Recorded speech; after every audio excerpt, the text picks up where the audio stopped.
সালাম আলাইকুম। সবাইকে স্বাগতম জানাচ্ছি বিদ্যাবাড়ি অনলাইন ক্লাসরুম থেকে। সাথে আছে আমি Mohammad Jahidul Islam Sajal, senior lecture English department, Bidyabari. আশা করছি আমাকে স্পষ্টত শুনতে এবং দেখতে পাচ্ছেন আপনারা। যদি স্পষ্টত শুনতে এবং দেখতে পেয়ে থাকেন কাইন্ডলি একটু ক্লিয়ার লিখে কমেন্ট করবেন। এবং I am very much sorry, আপনাদের কিছুক্ষণ আসলে ওয়েট করতে হয়েছে। ব্যাপারটা ছিল যে আমাদের আজকে অফিসে পিঠা উৎসব ছিল। তো 7টার যে ক্লাসটা শেষ করলাম সেই ক্লাসটা শেষ করে একটু উপরে যেতে হয়। তো ওই জন্য দেখা যায় ওখানে কিছু ফর্মালিটিস থাকে, ওগুলো করে আর কি আসতে আসতে একটু দেরি হয়ে গেল এবং আপনাদের ক্লাসের যে টাইমটা আছে সেই টাইমটা একটু হ্যাম্পার হলো। I am extremely sorry for that. আশা করছি আমরা ক্লাসে সেটা কাভার করে ফেলতে পারবো, ঠিক আছে? জি, ওয়ালাইকুম আসসালাম।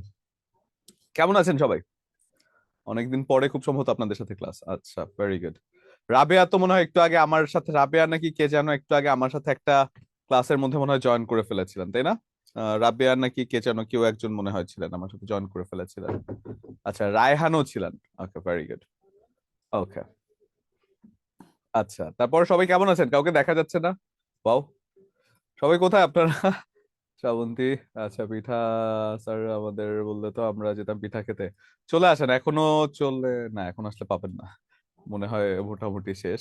আমিও যেতাম না, আমি ইনফ্যাক্ট জানতামই না, আমাকে সোহাগ স্যার টেনে নিয়ে গিয়েছে। আমি মানে আপনার ক্লাস শেষ করলাম, আমি বসে আছি, পরে হঠাৎ করে সোহাগ স্যার বলে আরে চলেন চলেন উপরে পিঠা উৎসব আছে।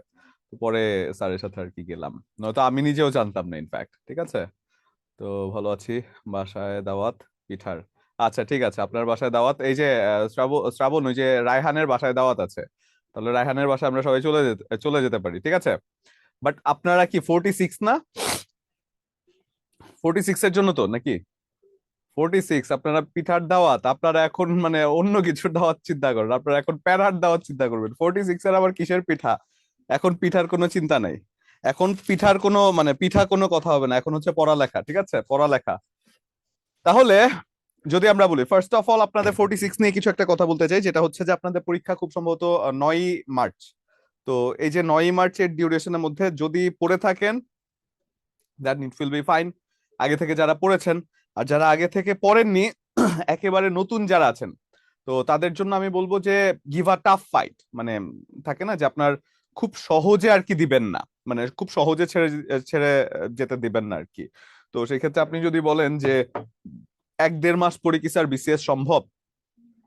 আমার আমার নিজের দেখা, আমার বড় ভাইয়ের কথা যদি বলি, আমার বড় ভাইয়া, আমার আপন বড় ভাই, তো তিনি আপনার 34 না 35তম বিসিএস এর জন্য তিনি কোচিং করেছিলেন।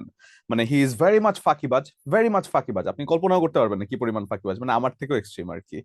তো সে 35তম বিসিএস এ, মানে ওর এমএস ছিল জার্মানিতে, ও মানে বাইরে সবকিছু মানে ওর যে নর্থ সাউথ ব্র্যাক থেকে উনি পড়ালেখা করে ইঞ্জিনিয়ারিং করে পরে সে বাইরে গিয়ে এমএস করেছে সবকিছু। পরে সামহাও আমার ভাবি আবার বিসিএস এ আছে, মানে উনি ট্যাক্সে আছে, তো সেই জন্য আমার ভাবি ওনাকে ইনফ্লুয়েন্স করলো যে পরীক্ষাটা দিয়ে দেখো। তো যেহেতু সে ফাঁকিবাজ, বিসিএস তো তাকে দিয়ে খুব একটা বেশি পসিবল না, তো ভাইয়া করলো কি, সে আবার খুব ঘুরতে পছন্দ করতো, তো কোচিং এ ভর্তি করেছে সে। কোচিং এ যেতে যেতে অবশ্যই মানে সেই ইয়েটা করেছে। আচ্ছা, রাইট ফর্ম অফ ভার্ব আপনাদের হয়নি না? রাইট ফর্ম অফ ভার্ব হয়নি? আচ্ছা ঠিক আছে, তাহলে আমরা রাইট ফর্ম অফ ভার্বটাও দেখে ফেলবো। আচ্ছা, আমি সার্ভিসের সাথে একটু কথা বলে নিই। তো যেটা বলছিলাম যে যখন আমরা বলছি যে তার যখন পরীক্ষা, মানে সে এর আগে কিছু পড়ালেখা করে নাই। তো ইনফ্যাক্ট সে কোনো মানে কোনো কিছুই পড়ে নাই, সে জীবনে 2 ঘন্টাও বই নিয়ে বসেনি, কিন্তু সে কোচিং এ গিয়েছে, কোচিং এ ক্লাস টাস করেছে। তো ওই যে ক্লাস টাস করেছে, সে 35তম প্রিলি দিয়েছে, 35-এ ফেল করেছে, ঠিক আছে, ভালো কথা। 36তম দিল না, 37তমতে মনে হয় না, বাইরে যাওয়ার আগে সে কোচিং করে গিয়েছিল, সে জার্মানিতে যাওয়ার আগে কোচিং করে গিয়েছিল 35-এর। 36 দিল না, 37 দিল না, না 37 দিয়েছে, 37-এ ফেল করেছে, 36-এ বাইরে ছিল। 38-এ এসে সে মানে নামকাও আসতে আর কি দেওয়ার জন্য দিয়েছে। তো সে প্রিলিমিনারি কোয়ালিফাই করেছে একটা ফোঁটা বই না পড়ে। 200 মার্কসের প্রিলিমিনারি, একটা ফোঁটা সে বই পড়ে নাই, সে 35-এর সময় শুধু কোচিং করেছিল। এবং ট্রাস্ট মি, আমাকে যখন সে এটা বলছে আমি না কোনোভাবে বিশ্বাস করতে পারি না, আমি এখনো বিশ্বাস করতে পারি না। এবং আপনাদের যে বলছি, আমার বিশ্বাস হলে তো আপনাদেরকে বলবো, কিন্তু আপনাদেরকে বলছি যে মিরাকেল হ্যাপেন্স সামটাইম। হ্যাঁ, মিরাকেল সামটাইমস হ্যাপেন। তো সেই জন্য একেবারে ছেড়ে দেওয়ার কিছু নাই, যারা একেবারেই নতুন আছেন তারা একেবারে ছেড়ে যেন আবার না দেন। চিন্তা যদি করেন যে 47 আপনার পরবর্তী বিসিএসটা হচ্ছে টার্গেট, এই জাতীয় চিন্তা যদি আপনার মাথায় আসে, তাহলে আপনাকে আমি বলবো যে শয়তান খুব সুন্দর একটা লেবাস নিয়ে এসে আপনাকে ধাক্কা দিচ্ছে, এই পরবর্তীটার মধ্যেও গিয়ে আপনি বলবেন যে তারপরেরটা আপনার টার্গেট, ঠিক আছে? তো সেজন্য কখনো এমন ভাববেন না যে পরেরটা target. Give a tough fight, মানে অ্যাটলিস্ট একটা ফাইট দেন প্রিলিমিনারিতে। আমি আলহামদুলিল্লাহ কয়েকবার, আপনারা জানেন তো সবকিছু, আমিও বলতে পারবো না আমি যে 46-এ টিকবো, মানে এটা কেউ বলতে পারে না। এটা হচ্ছে দুনিয়ার সব থেকে আনপ্রেডিক্টেবল একটা পরীক্ষা। আপনি একেবারে বইয়ের আগার থেকে গোড়া জানেন, পরীক্ষাতে আপনি নাই টিকতে পারেন, এটা হচ্ছে প্রিলিমিনারি পরীক্ষা। আবার আপনি কিছু জানেন না, আপনি গিয়ে বলতে পারবেন যে আমি টিকে যাবো, টিকে গিয়েছে অনেক। তো সেই ক্ষেত্রে এটা হচ্ছে পুরোটাই একটা আনপ্রেডিক্টেবল পরীক্ষা। তো সেজন্য এই যে টাইমটা আছে, ফার্স্টে একটু ফোকাস করেন যে আসলে what you want to do, আপনার আসলে প্ল্যানটা কি, সেই প্ল্যানটা ফোকাস করে তারপরে আসলে সেভাবে একটা টাফ ফাইট দেন। আমি জাস্ট এতটুকু চাইবো আমার স্টুডেন্টদের কাছে, পাশ করেন আর না করেন, আমি পাশ করার কথা বলবো না, ফেল করার কথা বলবো না, আমি বলবো আপনি একটা টাফ ফাইট দেন। একটা টাফ ফাইট দেন, একেবারে ছেড়ে দেওয়ার কিছু নাই। যদি ছেড়ে দেন তাহলে কাপুরুষ আপনি, ঠিক আছে? ছেড়ে দিবেন না আপনি এটাকে। একটা টাফ ফাইট ধরেন যে যেই সময়টা আছে এই সময় আমি একটা টোটালি একটা, মানে থাকে না যে what I can do, I give my best. আপনি আপনার একটা টাফ ফাইট দেন। 2-3টা মাস একটু কম ঘুমান না, সমস্যা কি? 2-3টা মাস কম ঘুমালে খুব কিছু যাবে আসবে না কিন্তু। আপনার 2-3টা মাস কম ঘুমালে হ্যাঁ হয়তো বা আপনারা চিন্তা করবেন চোখের নিচে ডার্ক সার্কেল পড়ে গিয়েছে, এই পড়ে গিয়েছে, সেই পড়ে গিয়েছে। মানে এটা যদি না হয় তাহলে বিসিএস এর প্রিপারেশন আপনি নেন নাই। এটা যদি আজকে না হয় আগামী বার হবেই। মানে বিসিএস এর প্রিপারেশন নিতে গেলে চোখের নিচে ডার্ক সার্কেল আরো যে মানে কি কি আপনার হবে আপনি কল্পনাও করতে পারবেন না, ঠিক আছে? তো সেই জন্য এই যে সময়টা আছে এই সময়টা গিভ ইউর বেস্ট এফোর্ট। যা আছে সেই সময়টাকে জাস্ট একটু চিন্তা করেন যে আপনি কি করবেন। ওয়ান্স ইউর মানে কি বলে যে সার্টেন অ্যাবাউট ইউর ডিসিশন যে আমি এটাই করব, এরপর আপনার কাজটা অনেকটা সহজ হয়ে যায়। তো সেই জন্য এই যে সময়টা আছে এই সময়টাকে একেবারে প্রপার একটা ভ্যালু দিয়ে যেটা আপনি করতে পারেন, আমি বলবো যে সব বই এখন শেষ করার দরকার নেই, আপনি পারবেন না যদি আগে পরে কি বলে এমপি3 গুলো আপনার শেষ না হয়। সেক্ষেত্রে আপনি এখন এমপি3 বা যে কোনো একটা প্রকাশনীর বই পুরোটা নিয়ে বা লেকচার শিট পুরোটা শেষ করা আপনার জন্য খুব একটা সহজ হবে না এই সময়টায়। তো এই সময়টা আমি বলবো কি যে যে কোনো একটা ডাইজেস্টের আশেপাশে যে কোনো একটা বই যেটার মধ্যে মানে এক কথায় না, মানে একটু ইলাবোরেটিভ আছে, এই জাতীয় বইগুলো একটু দেখতে পারেন আপনারা। এই জাতীয় বইগুলো দেখে পাশাপাশি ম্যাথ, ইংলিশ আর জব সলিউশন এগুলো একটু প্র্যাকটিস করে যাবেন। আর আমার কাছে আমার প্রেডিকশন হচ্ছে এবার বিসিএস পরীক্ষার প্রশ্নটা অনেক মানে প্রিলিমিনারিটা খুব একটা মানে কঠিন আসবে না, এতটুকু বলতে পারি। আমার আমার প্রেডিকশন বলছে যে এই প্রিলিমিনারিটার কোয়েশ্চেন কঠিন আসবে না। যদি কঠিন আসে সেক্ষেত্রে পরীক্ষার হলে অ্যাটলিস্ট মন খারাপ করবেন না, মনে মনে বলবে যে স্যার কি এটা বললো, কি হলো, তাই না? হয়তো বা ওইটা ঠিক আছে, কিন্তু পরীক্ষার হলে একটা জিনিস কি, কঠিন কোয়েশ্চেন হলে, কঠিন কিন্তু আপনার জন্য না শুধু, সবার জন্যই কিন্তু, সবার জন্যই কঠিন। তার মানে আপনি যেটা পারছেন না সেটা অনেকেই পারছে না। তো সেই জন্য ওই কাট মার্কসটা মানে পরীক্ষার কোয়েশ্চেন সহজ আসলে কি এমন যে বেশি মানুষ টেকাবে? না কিন্তু। আর কঠিন আসলে কি এমন যে কম মানুষ টেকাবে? না কিন্তু। তার মানে একটা সার্টেন লেভেলের একটা স্ট্যান্ডার্ডে কোয়েশ্চেন যদি হয়, আপনি এটা ধরেই নিতে পারেন যে আপনার এই রেঞ্জের মধ্যে আপনি থাকবেন। তো ওভারঅল যে কথাটা আমি বলছি যে এর মধ্যে মানে সেই কাজগুলো, এটা আমি সবসময় বলে থাকি, আপনাদের অনেকবারই হয়তোবা বলেছে যে যে কাজটা আপনার না করলে হবে না সেই কাজটা আপনি করবেন না, এর মধ্যে যাবেন না সেই কাজটা করতে। আর ওভারঅল যে জার্নির কথা বলছি, এই জার্নিটা আসলে মানে প্রিলিমিনারি হচ্ছে টোটালি ইটস আপ টু মানে ইয়োর কি বলে ফেইথ, ইয়োর কি বলে স্মার্টনেস। এখানে স্মার্টনেস এর অনেক অনেক বড় একটা ব্যাপার আছে। আপনি প্রিলিতে কয়টা অ্যান্সার করবেন, কিভাবে দাগাবেন, কোন জায়গায় ফোকাস করবেন। মনে করেন রবীন্দ্রনাথ পড়ে আপনি 3 দিন শেষ করলেন, রবীন্দ্রনাথ থেকে প্রশ্ন আসে একটা, আর এই 3 দিনে আপনি মানসিক দক্ষতার 15 নাম্বার পুরোটা শেষ করতে পারতেন। তো আপনি মানে 3 দিনে 1 নাম্বার রবীন্দ্রনাথ নিয়ে পড়ে থাকলে হবে? তো মানে প্রিলিটা হচ্ছে এরকম একটা জিনিস। আর মজার ব্যাপার যদি বলি, যে এখন যদি মানে একেবারে রিয়েল লাইফ এক্সপিরিয়েন্স যদি আমরা বলি, এখন যদি নিজের পড়ালেখাটার মধ্যে ফোকাস করেন না, হয়তোবা আশেপাশের ফ্রেন্ডরা আপনাকে একটু, ফ্রেন্ডরা না আমি বলবো রিলেটিভসরা অনেকে বলবে অসামাজিক, হাবি যাবে, এই জাতীয় কথাগুলো বলবে। কিন্তু দিনের শেষে আগামী 3 বছর পর আপনার ফ্রেন্ড মানে যারা এখন বলছে বা রিলেটিভ যারা মানে এই জাতীয় কথাগুলো বলছে অসামাজিক বা এটা সেটা, তাদের দেখবেন তারা যে আপনাকে কি পরিমাণে সমীহ করবে বা কি পরিমাণে যে তাদের অ্যাপ্রিসিয়েশন পাবেন, সেটা আসলে আপনি নিজেও মানে একটু অবাকই হয়ে যাবেন। সেক্ষেত্রে ফ্রম নোওয়্যার আমি যখন দেখি, এখন আমার টেক্সট যদি আমি দেখি, ফ্রম নোওয়্যার আমার কবে কলেজে পড়েছে, সে যখন হঠাৎ করে আমাকে বলছে বন্ধু কেমন আছো, কাস্টমসে কবে জয়েন করছো, তো আমি পরে বললাম বন্ধু কেমন আছো পর্যন্ত ঠিক ছিল, কিন্তু কাস্টমসে কবে জয়েন করছো এটা আমার জন্য সারপ্রাইজিং ছিল। যে তুই আমার সাথে, তোর সাথে আবার কথা রে 10 বছর, অ্যাটলিস্ট হাই হ্যালো বল, তারপরে কাস্টমস এর কথা, একেবারে ডিরেক্ট মেনশনই করে যে তুমি তো এখানে আছো। তো এটা আর মানে তোমার কি অবস্থা? তো সেজন্য বলছে যে এই জাতীয় জিনিসটা হচ্ছে কি, মানে দুধের মাছি দিয়ে পৃথিবীটা ভরা। এবং আমি আপনাদের ব্যাপারটা জানি না, আমি দুধের মাছি খুব অপছন্দ করি, মানে আমার আশেপাশে যদি দুধের মাছি আমি দেখি আমি এদের থেকে খুব দূরে থাকার চেষ্টা করি। এবং তিনি যখন আমাকে জিজ্ঞাসা করেছেন বন্ধু কেমন আছো, কাস্টমসে কবে জয়েন করছো, আমি তাকে রিপ্লাইটা দিয়েছিলাম কি যে কেন, তোমার কি হয়েছে, জাস্ট এতটুকুই আমি এতটুকুই বলেছিলাম যে কেন তোমার কি হয়েছে। তো সেই জন্য বলছিলাম যে এই জাতীয় জিনিসগুলো যারা আজকে আপনাকে বলছে যে অসামাজিক, আপনি যে নেক্সট 1.5 মাসের চ্যালেঞ্জ নিচ্ছেন, সেই মানুষগুলোই দেখবেন পরবর্তীতে দেখা যাবে কি এই যে এই জাতীয় মেসেজ আপনার ইনবক্সে ভরে গিয়েছে। তো সেজন্য decision is up to you. আপনি এখনকার এই জানুয়ারি আর ডিসেম্বরের সিজনে যে সপ্তাহে সপ্তাহে বিয়ে আছে, এই বিয়েগুলো খাবেন, নাকি পরবর্তীতে নিজেকে ওই রকম একটা প্রায়োরিটিতে নিয়ে গিয়ে সেক্ষেত্রে পরবর্তীতে ওই যে লাইফটা আছে ওই লাইফের একটা মানে ওই লাইফের জায়গায় নিজেকে নিয়ে যাবেন। এবং এটা কিন্তু একটা মারাত্মক জিনিস, এই যে এটা কিন্তু বিয়ের সিজন, এবং শুক্রবারে একটা বিয়ে থাকা মানে আপনার পুরোটা সপ্তাহ কি পড়বেন না পড়বেন এটা নিয়ে আপনার একটা হ্যাসেল হয়। আমি জানি, তো আমার বাসায় তো মানুষ আছে, আমি জানি। মানে শুক্রবার একটা বিয়ে আছে মানে এর আগে এক সপ্তাহ নিয়ে তার নিজের মাথার মধ্যে পেইন থাকবে, তো ঠিক আছে ভালো কথা, সে আশেপাশে সবাইকেও পেইন দিবে যে আমি কি করতে পারি কি করতে পারি। তো এই জাতীয় জিনিসগুলো কিন্তু হয়, এটা শুধু আপনাদের ক্ষেত্রে না, সবার ক্ষেত্রেই হয়। তো সেই জন্য try to avoid those things. মানে এখন এই বিয়ে শাদী কোনো মানে যাবেনই না, ইম্পসিবল। আর বিপিএল টিপিএল যারা দেখছেন, মানে আরো যারা এক্সট্রা কারিকুলাম অ্যাক্টিভিটিস করছেন, তাদেরকে আমি বলবো মাফ করে দেন ওইসব জায়গাকে। না হলে আল্লাহ আপনাকে মাফ করবে না, যে বিসিএস এর রাস্তায় এসে আপনি এসব কিছু রেখে দিয়েছেন, এটা আসলে কখনো হবে না। তো সেই জন্য এই টাইমটা একেবারে গিভ ইউর বেস্ট এফোর্ট, এতটুকু অ্যাটলিস্ট আশা করেন যে বেস্ট এফোর্ট দেবেন, বাকিটা আল্লাহ ভরসা। ঠিক আছে, তাহলে আসেন আজকে আমরা ভার্ব পড়বো।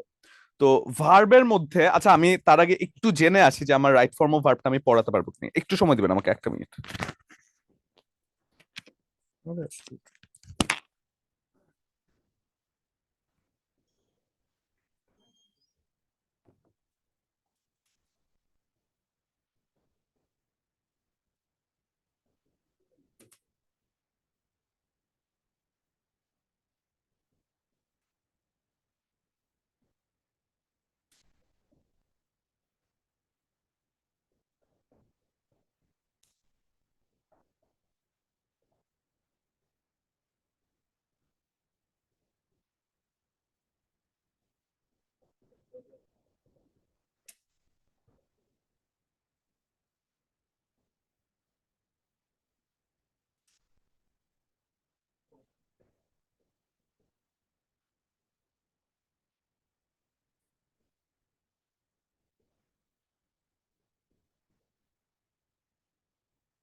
শিডিউল আছে, কোন শিডিউল?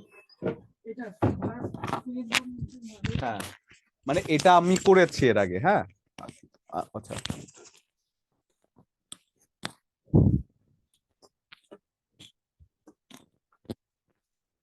ছাড়েন ছাড়েন।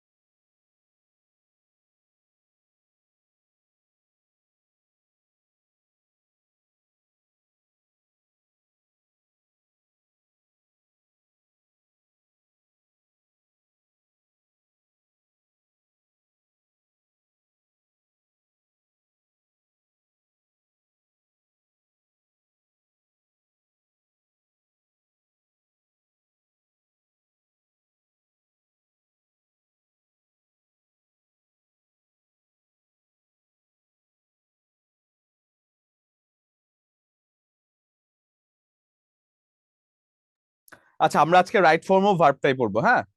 আজকে আমরা রাইট ফর্ম অফ ভার্বটাই পড়বো, যে জায়গাটা আমাদের বাকি ছিল। ঠিক আছে, সেই জায়গাটা পড়বো। এবং ভার্ব নিয়ে এর পরবর্তী ক্লাস থেকে আমরা পড়ার চেষ্টা করব। ঠিক আছে, একটু ক্লাসরুমের। ওকে,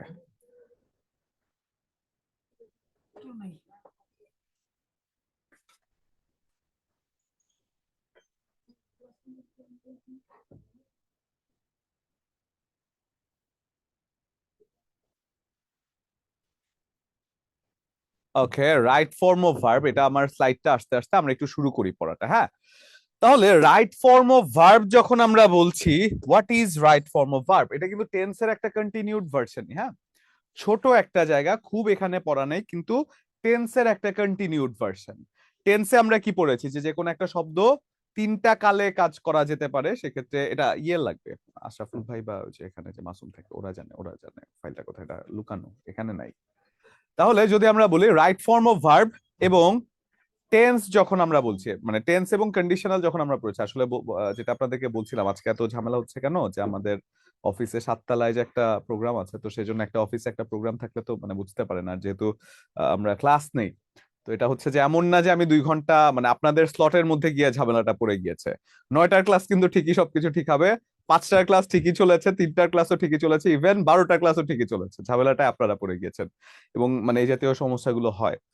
তাহলে যদি আমরা বলি রাইট ফর্ম অফ ভার্ব, সেটা হচ্ছে একটা ভার্বের ফর্ম, সেটা হচ্ছে একটা ভার্বের ফর্ম হিসেবে যদি আমরা বলি একটা ভার্বের কি কি ফর্ম থাকতে পারে, সেক্ষেত্রে যদি আমরা বলি একটা ভার্বের প্রেজেন্ট ফর্ম থাকতে পারে, একটা ভার্বের বেস ফর্ম থাকতে পারে, একটা ভার্বের পাস্ট ফর্ম থাকতে পারে, একটা ভার্বের পার্টিসিপল ফর্ম থাকতে পারে, একটা ভার্বের জিরান ফর্ম থাকতে পারলে, একটা ভার্বের তারপরে কি পার্টিসিপলের সাথে present participle, past participle, perfect participle, এমন করে বেশ কয়েকটা ফর্ম কিন্তু একটা ভার্বে থাকতে পারে। সেক্ষেত্রে একটা ভার্বের ফর্ম যদি আমরা বলি, প্রথমত হচ্ছে আমার বেস ফর্ম এবং প্রেজেন্ট ফর্মটা বোঝা প্রয়োজন, যে what is the base form of a verb, what is the present form of a verb. সেক্ষেত্রে আমার রাইট ফর্ম অফ ভার্বের ফাইলটা দেন, রাইট ফর্ম অফ ভার্ব। তাহলে যদি আমরা বলি ভার্ব, এই ভার্বের ব্যাপারে তো আপনারা এতদিনে জেনেছেন তাই না? ভার্বটা কি? কোনো কিছু করা থাকা বা হওয়াকে ভার্ব বলে, এটা তো আমি পছন্দ করি না, আপনাদের বলেছিলাম। ভার্ব হচ্ছে একটা সেন্টেন্সে there should be a verb, verb ছাড়া কখনো কোনো সেন্টেন্স আপনার হতেই পারে না, তার মানে একটা সেন্টেন্স হতে গেলে অবশ্যই there should be a verb. এটা হচ্ছে একটা কথা।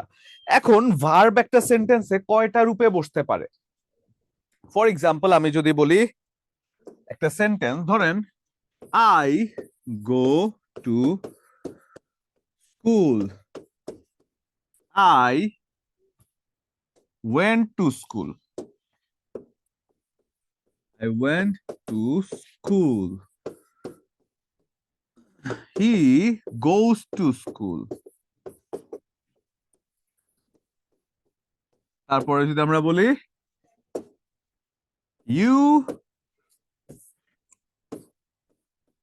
উইল গো টু স্কুল, এরপরে কি, he had gone to school, they are going to school, they are going to school. এই যে ভার্বের বিভিন্ন ফর্ম আছে, এই যে ভার্বের বিভিন্ন ফর্ম আছে, এই জায়গাটা, হ্যাঁ এটাই, এই জায়গাটা নিয়ে আজকে আমাদের কাজ, যে ভার্বের বিভিন্ন ফর্ম নিয়ে আজকে আমরা কথা বলবো। সেক্ষেত্রে প্রথমেই যদি বলি ভার্বের প্রেজেন্ট ফর্ম এবং বেস ফর্মের যে ব্যাপারটা, এটা আমাদের একটু বোঝা উচিত প্রথমে। তাহলে what is the present form of a verb, what is the base form of a verb? There are difference between present form of a verb এবং there are difference between the base form of a verb, অর্থাৎ base form এবং present ফর্মের যে পার্থক্য আছে সেই জায়গাটা যদি আমরা বলি, তাহলে আমরা একটা সেন্টেন্স যদি আমি লিখি, একটু দেখেন তো। ধরেন আমি বলছি, আচ্ছা সেন্টেন্স লেখা লাগবে না, আমি শুধু একটা শব্দ দিয়ে আমি যদি বোঝাই, গোজ এবং গো, এক পাশে আছে প্রেজেন্ট ফর্ম এবং এক পাশে আছে কি বেস ফর্ম, তাই তো? হ্যাঁ, হ্যাঁ, হ্যাঁ, দেন ফাইলটা দিয়ে দেন, একটু সময় দিবেন আমাকে, আমি ফাইলটা নিচ্ছি একটু আমাদের। হুম। তাহলে এই যে গো, এই যে কথাটা আমি বললাম গো এবং গোজ, এই জায়গার মধ্যে গো কোন ফর্ম আছে? সবাইকে আনমিউট করে দেন, সবাইকে আনমিউট করে দেন, আপনারা জাস্ট রিকোয়েস্ট অ্যাকসেপ্ট করে তারপর কথা বলবেন। বলেন তো একটু আমাকে, ইমন, গো কোন ফর্ম? স্যার এটা বেস্ট ফর্মে আছে। বেস ফর্মে আছে, প্রেজেন্ট ফর্ম বললে ভুল হবে? না না, present form right. Present form right, ঠিক আছে, আমরা দুটোই বললাম, যেটা আমি যদি বেস ফর্মে নিয়ে যাই সেটাও রাইট, প্রেজেন্ট ফর্মে নিয়ে গেলে সেটাও রাইট, তাই না? তাহলে জি স্যার। গোস এটা কোন ফর্মে আছে? স্যার গোস্টটাও প্রেজেন্ট ফর্ম, গোসটাও প্রেজেন্ট ফর্মে আছে, গুড। বাট এটাকে বেস্ট ফর্ম বলা যাবে না, বেস ফর্ম বলা যাবে না কেন? কারণ স্যার এটার সাথে আমরা এস বা ইএস যোগ এস বা করেছি। ইএস যুক্ত করে আমি ভার্বের প্রেজেন্ট ফর্মে নিচ্ছি, বাট বেস ফর্ম কি? The form which was at the birth of a at verb, the অর্থাৎ বার্থ অফ একটা দ্য, হ্যাঁ ভার্বের শুরুতে যে ফর্মটা ছিল, যেটা কোনো পরিবর্তনহীন, অর্থাৎ জি জি, ভার্বের পরিবর্তনহীন শুরুতে যে রূপটি ছিল সেটাকে আমরা যদি বলি সেটাকে বলা যায় বেস বেস ফর্ম। ফর্ম। তাহলে আর প্রেজেন্ট ফর্ম হচ্ছে কি ভার্বের বর্তমান কালে ব্যবহৃত যে ফর্মটি আছে সেটাই হয়ে যায় একটা ভার্বের প্রেজেন্ট ফর্ম। তাহলে আমি যদি বলি বেস ফর্ম, বেস ফর্ম হচ্ছে ভার্ব এর জন্মগত রূপ যার কোনো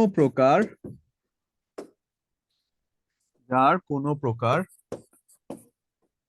পরিবর্তন করা হয়নি। যেমন গো, ইট, স্লিপ, ড্রিঙ্ক। এবং আমরা যদি প্রেজেন্ট ফর্ম বলি, প্রেজেন্ট ফর্ম সেটা হচ্ছে ভার্বের বর্তমানকালে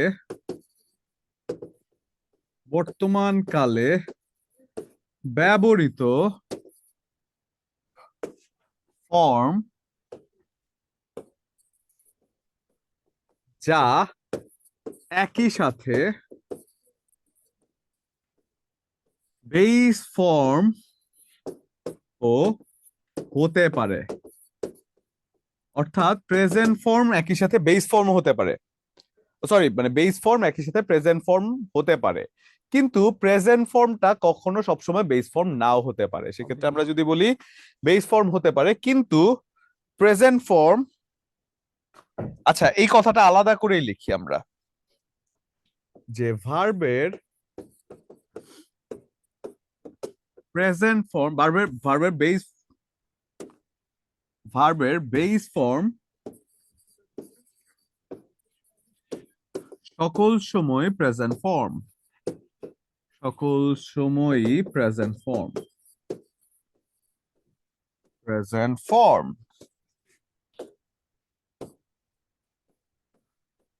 কিন্তু প্রেজেন্ট ফর্ম সব সময় বেস ফর্ম নাও হতে পারে, কিন্তু প্রেজেন্ট ফর্ম সবসময় বেস ফর্ম নাও হতে পারে। তাহলে এই গেল ভার্বের প্রেজেন্ট ফর্ম এবং বেস ফর্মের ব্যাপারটা, তাই তো? তাহলে ভার্বের বেস ফর্ম হচ্ছে কি, যেটা কিনা প্রেজেন্ট ফর্ম হতেও পারে, কিন্তু প্রেজেন্ট ফর্ম কখনোই বেস ফর্ম মানে কি বলে, মানে একটা আরেকটার মধ্যে যে পার্থক্য আছে, বেস ফর্মটা দুটোই হতে পারে কিন্তু প্রেজেন্ট ফর্মটা সবসময় দুটো নাও হতে পারে, কারণ আমরা পরিবর্তন করতেই পারি, তাই তো? এই গেল ভার্বের বেস ফর্ম এবং প্রেজেন্ট ফর্ম। এবং রাইট ফর্ম অফ ভার্বের যে চ্যাপ্টারটি আছে, এই চ্যাপ্টারে সাধারণত যে প্রশ্নগুলো এসে থাকে সেটা হচ্ছে কয়েকটা জায়গা থেকে, যে জায়গাগুলো আমরা ক্লাসে করে নিব, এবং সেই জায়গাগুলো থেকে আসলে টেন্সটাই গুরুত্বপূর্ণ, টেন্সটা এখানে মুখ্য বিষয়। আমরা টেন্সে যা পড়েছি তার মধ্যে দেখবো অনেক কিছু এখানে আছে, সিন্স, ফর, তারপরে কি বিফোর, আফটার, এই জাতীয় জিনিসগুলো আমাদের মিল এখানে আমরা পেয়ে যাব। তাহলে আমাদের প্রথমে টেন্স মার্কারদের জানা প্রয়োজন, যে কোন শব্দগুলো কোন টেন্সকে ডিফাইন করে। ফর এক্সাম্পল আমি যদি বলি প্রেজেন্ট ইনডিফিনিট টেন্স, এই প্রেজেন্ট ইনডিফিনিট টেন্সে সবসময় always, often, sometimes, everyday, daily, regularly, generally, occasionally, normally, usually এই জাতীয় কথা থাকে। প্রেজেন্ট পারফেক্ট টেন্সে already, just, just now, yet, never, ever, lately, recently এই জাতীয় কথাগুলো থাকে। তাহলে এটা একটু লিখে ফেলবেন যে টেন্স মার্কার হিসেবে আমরা কোন শব্দগুলো কোন টেন্সে ব্যবহার করে থাকি, ঠিক আছে? এটা একটু লিখে ফেলবেন।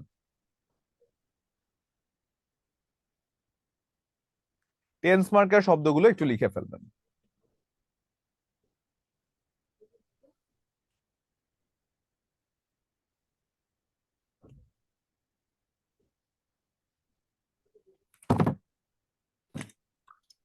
টেন্স মার্কারটা একটু লিখে ফেলবেন, লেখা হলে ডান লিখবেন।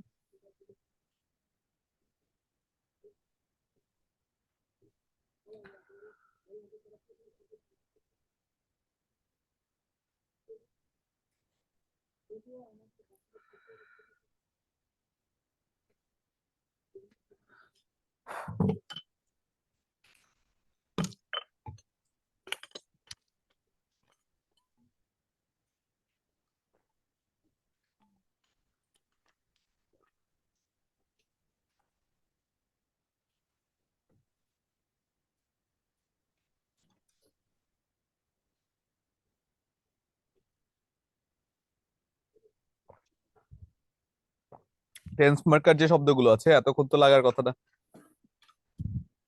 এই আপনার কোথায়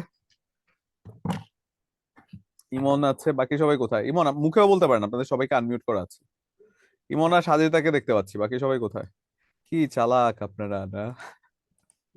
মানে কি এক একটা ফাঁকিবাজ সব। আচ্ছা হয়েছে, এই পেজ আপনাদের দেখা যাচ্ছে না, নয়তো আমি বুঝতে পারছি না আপনাদের লেখা হয়েছে নাকি নাই, তাই তো? তারপরে যদি আমরা দেখি past indefinite tense, past indefinite টেন্সে yesterday, last night, last week, last year, ago, long ago, once এই জাতীয় কথাগুলো পাস্ট ইনডেফিনিট টেন্সে বসে যায়, অর্থাৎ গতকালকের যে কথাগুলো, অর্থাৎ এই জাতীয় যে কোনো একটা শব্দ দেখলে সেটাকে পাস্ট ইনডেফিনিট ধরে নিতে হবে।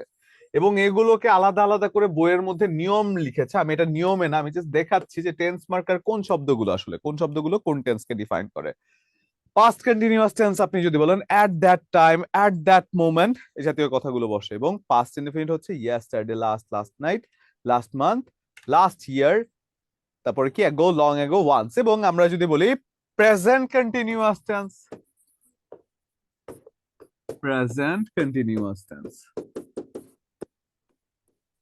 প্রেজেন্ট কন্টিনিউয়াস টেন্স আপনি বলতে পারেন কি নাও, তারপরে কি at this moment, at this moment, at present. এই জাতীয় শব্দগুলো প্রেজেন্ট কন্টিনিউয়াস টেন্সকে বোঝাতে সাহায্য করে। তাহলে এটা একটু লিখে ফেলবেন, টেন্স মার্কার কোন শব্দগুলো আছে।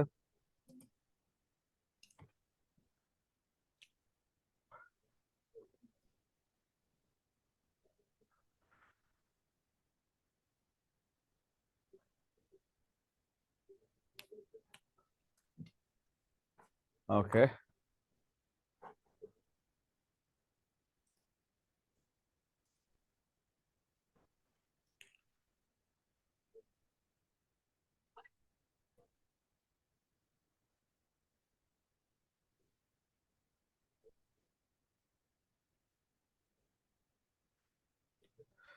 ডান। তাহলে তারপরে যদি যে আমরা কিছু জায়গা আছে যে জায়গাগুলো থেকে সচরাচর প্রশ্ন আসে, তার মধ্যে while এবং when হচ্ছে একটা গুরুত্বপূর্ণ জায়গা। যখন একটা সেন্টেন্সে while এবং when দেখতে পান, while মানে কি যখন, when মানে তখন, বইয়ের ভাষায় বলা হচ্ছে while এবং when এর একটা অংশ যদি পাস্ট ইনডিফিনিট হয়, অপর অংশ পাস্ট কন্টিনিউয়াস হয়। while এবং when এর একটা অংশ যদি প্রেজেন্ট ইনডিফিনিট টেন্স হয়, তাহলে অপর অংশ হয়ে যায় প্রেজেন্ট কন্টিনিউয়াস টেন্সে।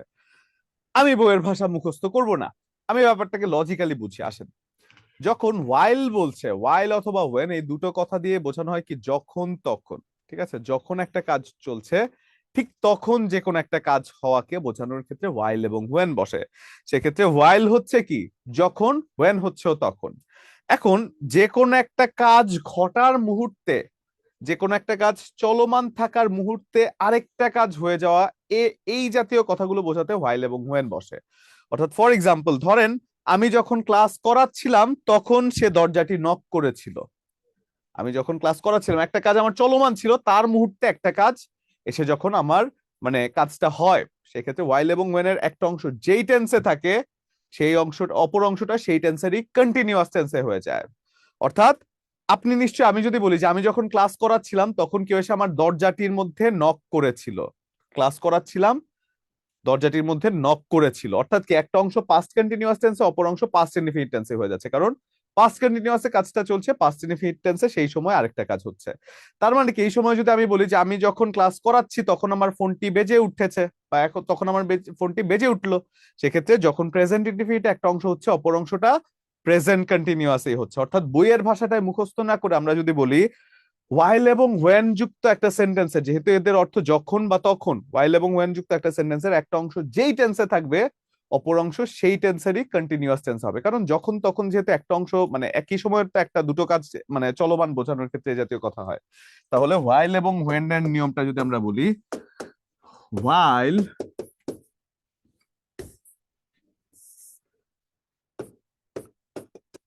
while অথবা when যদি একটা সেন্টেন্সে থাকে, তাহলে while এবং when এর একটা অংশ যদি হয়ে যায় প্রেজেন্ট ইনডিফিনিটে,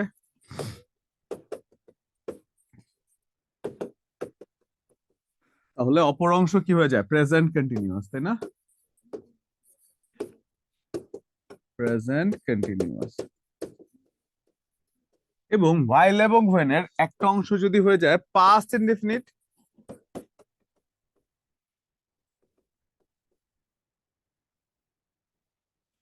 কি হচ্ছে? তাহলে অপর অংশ হয়ে যায় কি পাস্ট কন্টিনিউয়াস। Past continuous. তাহলে আমরা যদি বলি while এবং when দ্বারা, যেহেতু এদের অর্থটা কি হয়, এদের অর্থ কি যখন বোঝায় না, যখন। অর্থাৎ while এবং when এর একটি অংশ যেই টেন্সে হবে অপর অংশ সেই টেন্সেরই কন্টিনিউয়াস টেন্সার হবে। while অথবা when একটি সেন্টেন্সে থাকলে,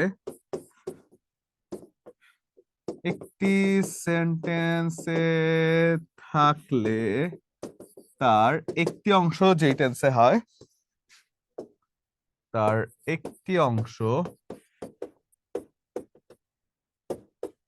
যেই টেন্সের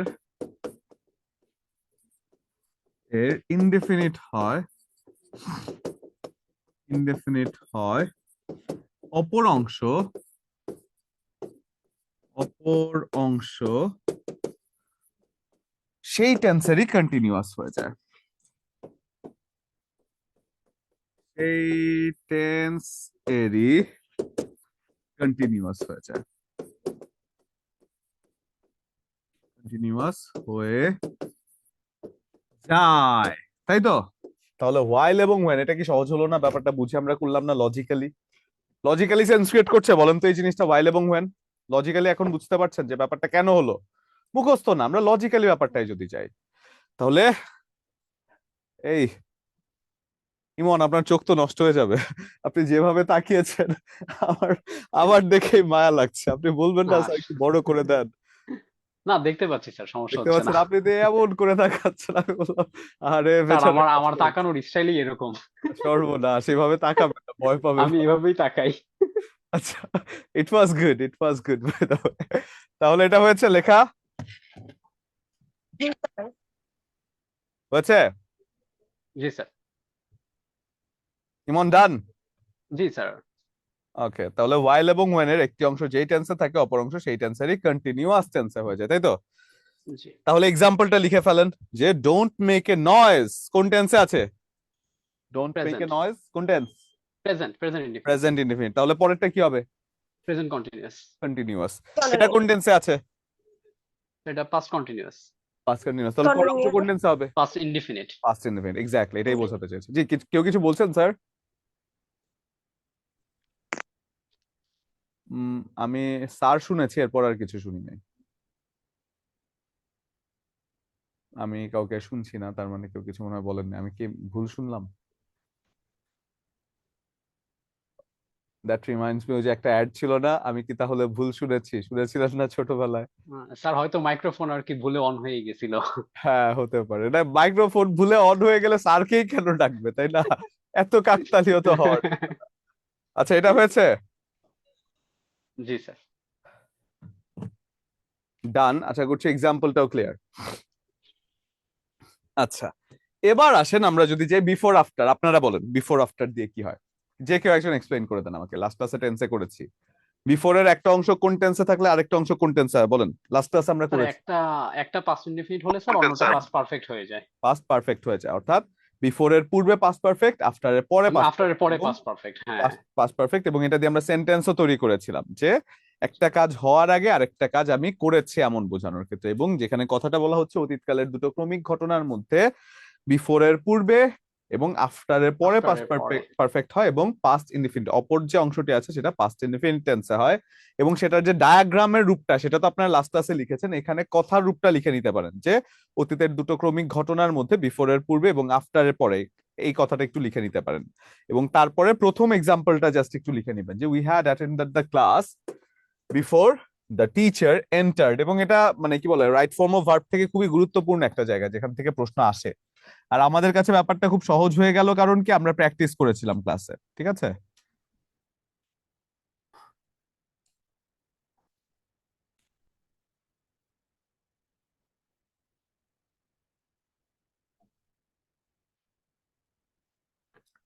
হয়ে থাকলে ডান, ডান লিখবেন। স্যার ক্লাস কখন স্টার্ট হয়েছে? ক্লাস তো স্টার্ট হয়েছে একটু দেরিতে স্যার, আজকে আমরা একটু দেরিতে ক্লাসটা স্টার্ট করেছি আর কি।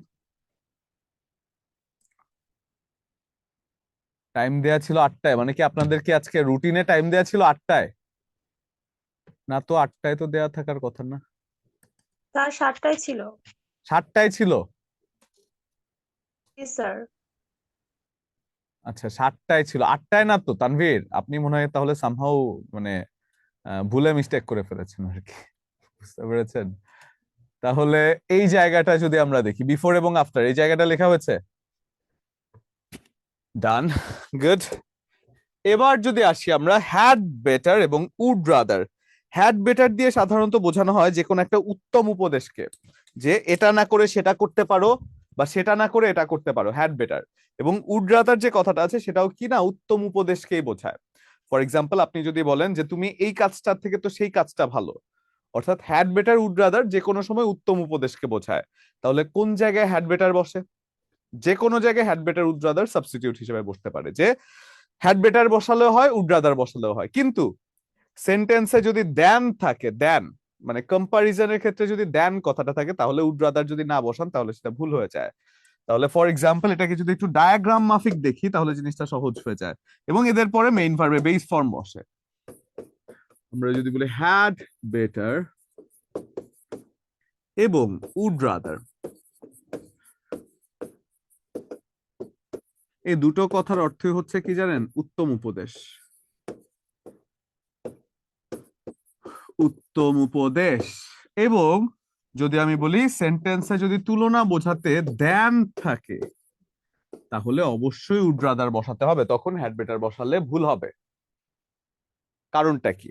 কারণ হচ্ছে এটা হচ্ছে তুলনার তুলনার ক্ষেত্রে একটা কাজের থেকে আরেকটা কাজ যখন বেশি সুন্দর বা বেশি ভালো সেই জাতীয় কথা যখন বলে তখন উড রাদার বসে। কিন্তু হ্যাড বেটার যদি আমরা বলি, হ্যাড বেটার হচ্ছে যে কোনো একটা উত্তম উপদেশে আপনি বলতে পারেন, যে কোনো একটা উত্তম উপদেশে আপনি বলতে পারেন। ফর এক্সাম্পল আপনি বলতে পারেন যে তুমি তো ক্লাসটা করতে পারো, তুমি তো একটু ঘুমাতে পারো, তুমি তো একটু পড়ালেখা করতে পারো।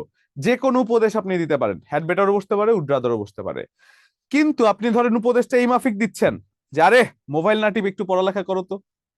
তো সেক্ষেত্রে এই যে মোবাইল না টিপে একটা কাজের সাথে আরেকটা কাজ আপনি রিলেট করছেন, সেক্ষেত্রে দেন যখন আছে তখন উড রাদার বসে। এবং মজার ব্যাপারটা হচ্ছে এটাকে যদি মনে রাখতে চাই, দুই বোঝাতে আপনার কি ব্যবহৃত হয়? দুইয়ের মধ্যে তো তুলনা হয়, তাই না? তুলনা তো দুইয়ের মধ্যেই হয়। তাহলে টু যদি এখানে আমি বলি, টু হতে এখানে কি মিসিং আছে? টি না? এখানে একটা টি থাকলেই তো এটা টু হয়ে যায়, এখানে একটা টি কথাটা থাকলেই তো টু হয়ে যায়। তার মানে কি টি যুক্ত দেন কথাটা থাকলে সেখানে উড রাদার হয়ে যাবে। টি যুক্ত দেন কথাটা থাকলে সেখানে উড রাদার হয়ে যাবে, ব্যাপারটা তাহলে অনেকটাই সহজ হয়ে যায়। তাহলে আমরা যদি বলি হ্যাড বেটার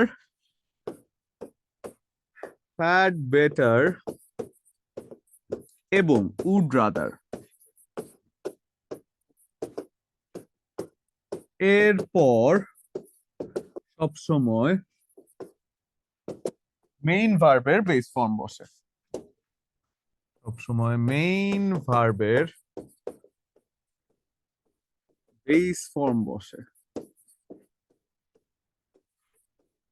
এবং তুলনার ক্ষেত্রে সেন্টেন্সে দেন থাকলে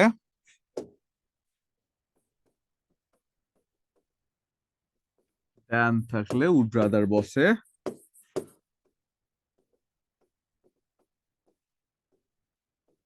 কিন্তু দেন না থাকলে হ্যাড বেটার অথবা উড রাদার একে অন্যের সাবস্টিটিউট হিসেবে বসতে পারে। হ্যাড বেটার অথবা উড রাদার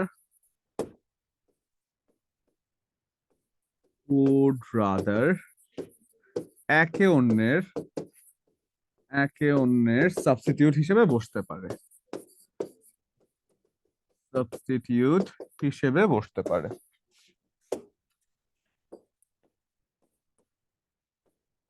হিসেবে বসতে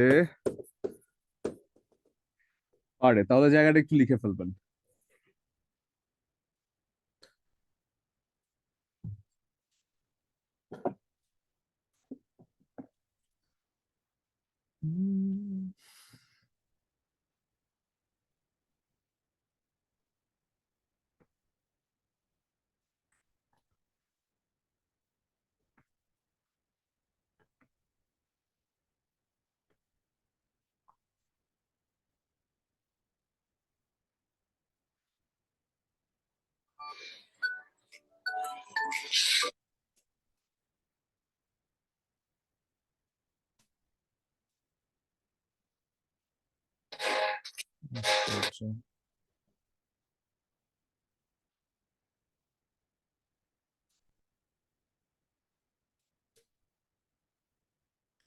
হচ্ছে জি স্যার, ডান। ডান। তারপরে যদি যাই আমরা এখানে একটু এক্সাম্পলটা লিখে ফেলবো, you had better stay at home, you had better stay at home, এটা একটু লিখে ফেলতে পারি, এবং you would rather stay at home than go out, দুটোর যে কোনো একটা হয়ে যেতে পারে। ঠিক আছে, you had better stay at home অথবা you would rather stay at home than go out, দুটোর যে কোনো একটাই হতে পারে, বা যে কোনো একটা, মানে প্রথমটায় যে কোনো একটা হতে পারে, কিন্তু এর পরেরটায় কিন্তু অবশ্যই উড রাদার হবে, এরপরটা হ্যাড বেটার বসালে কিন্তু ভুল হবে। অর্থাৎ তুলনার ক্ষেত্রে যদি দেন থাকে তাহলে হ্যাড বেটার বসবে, সরি উড রাদার বসবে।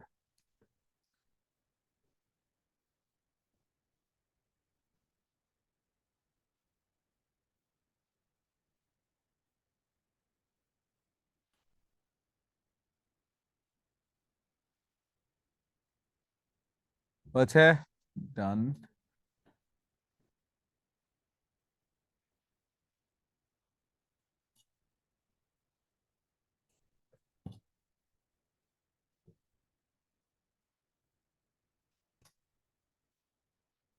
ওকে, ডান। এবার আসেন আমরা যদি বলি মডাল অক্সিলারি। মডাল অক্সিলারি কি? Shall, should, will, would, can, could, may, might, must, used to, ought to, had to, এই জাতীয় যে কথাগুলো আছে, এই জাতীয় কথাগুলো যদি কোনো একটা সেন্টেন্সে থাকে তাহলে তারপরে মেইন ভার্বের বেস ফর্ম বসে যায়। বেস ফর্ম কি? যেটা আমরা বলেছি যে যে ফর্মের কোনো পরিবর্তন হয় না। আর যদি মডাল অক্সিলারি ভার্বের পরে কোনো একটা বি যুক্ত হয়, বি ভার্ব থাকে আর কি, সেক্ষেত্রে মেইন ভার্বের পাস্ট পার্টিসিপল ফর্ম হয়। এবং মডাল অক্সিলারির পরে বি ভার্ব যেটা আছে সেটা সাধারণত যখন একটা টেন্সে আমরা পাস্ট কি বলে যে একটা প্যাসিভ ভয়েসে কোনো একটা সেন্টেন্স করছি, সেই জাতীয় ক্ষেত্রে মডাল অক্সিলারির পরে একটা বি ভার্ব থাকে। তাহলে যদি আমরা বলি মডাল অক্সিলারির ক্ষেত্রে কোনগুলো মডাল অক্সিলারি সেগুলো যদি একটু মনে করে ফেলি, যে shall, should, will, would, can, could, may, might, must, ought to, used to, এই জাতীয় শব্দগুলোর পরে সবসময় মেইন ভার্বের বেস ফর্ম বসে। তাহলে এই জায়গাটা একটু লিখে ফেলবেন একেবারে মডাল অক্সিলারি উল্লেখ করা সহ, যে মডাল অক্সিলারির পরে সবসময় মেইন ভার্বের একটা বেস ফর্ম হয়। হয়ে থাকলে ডান লিখবেন।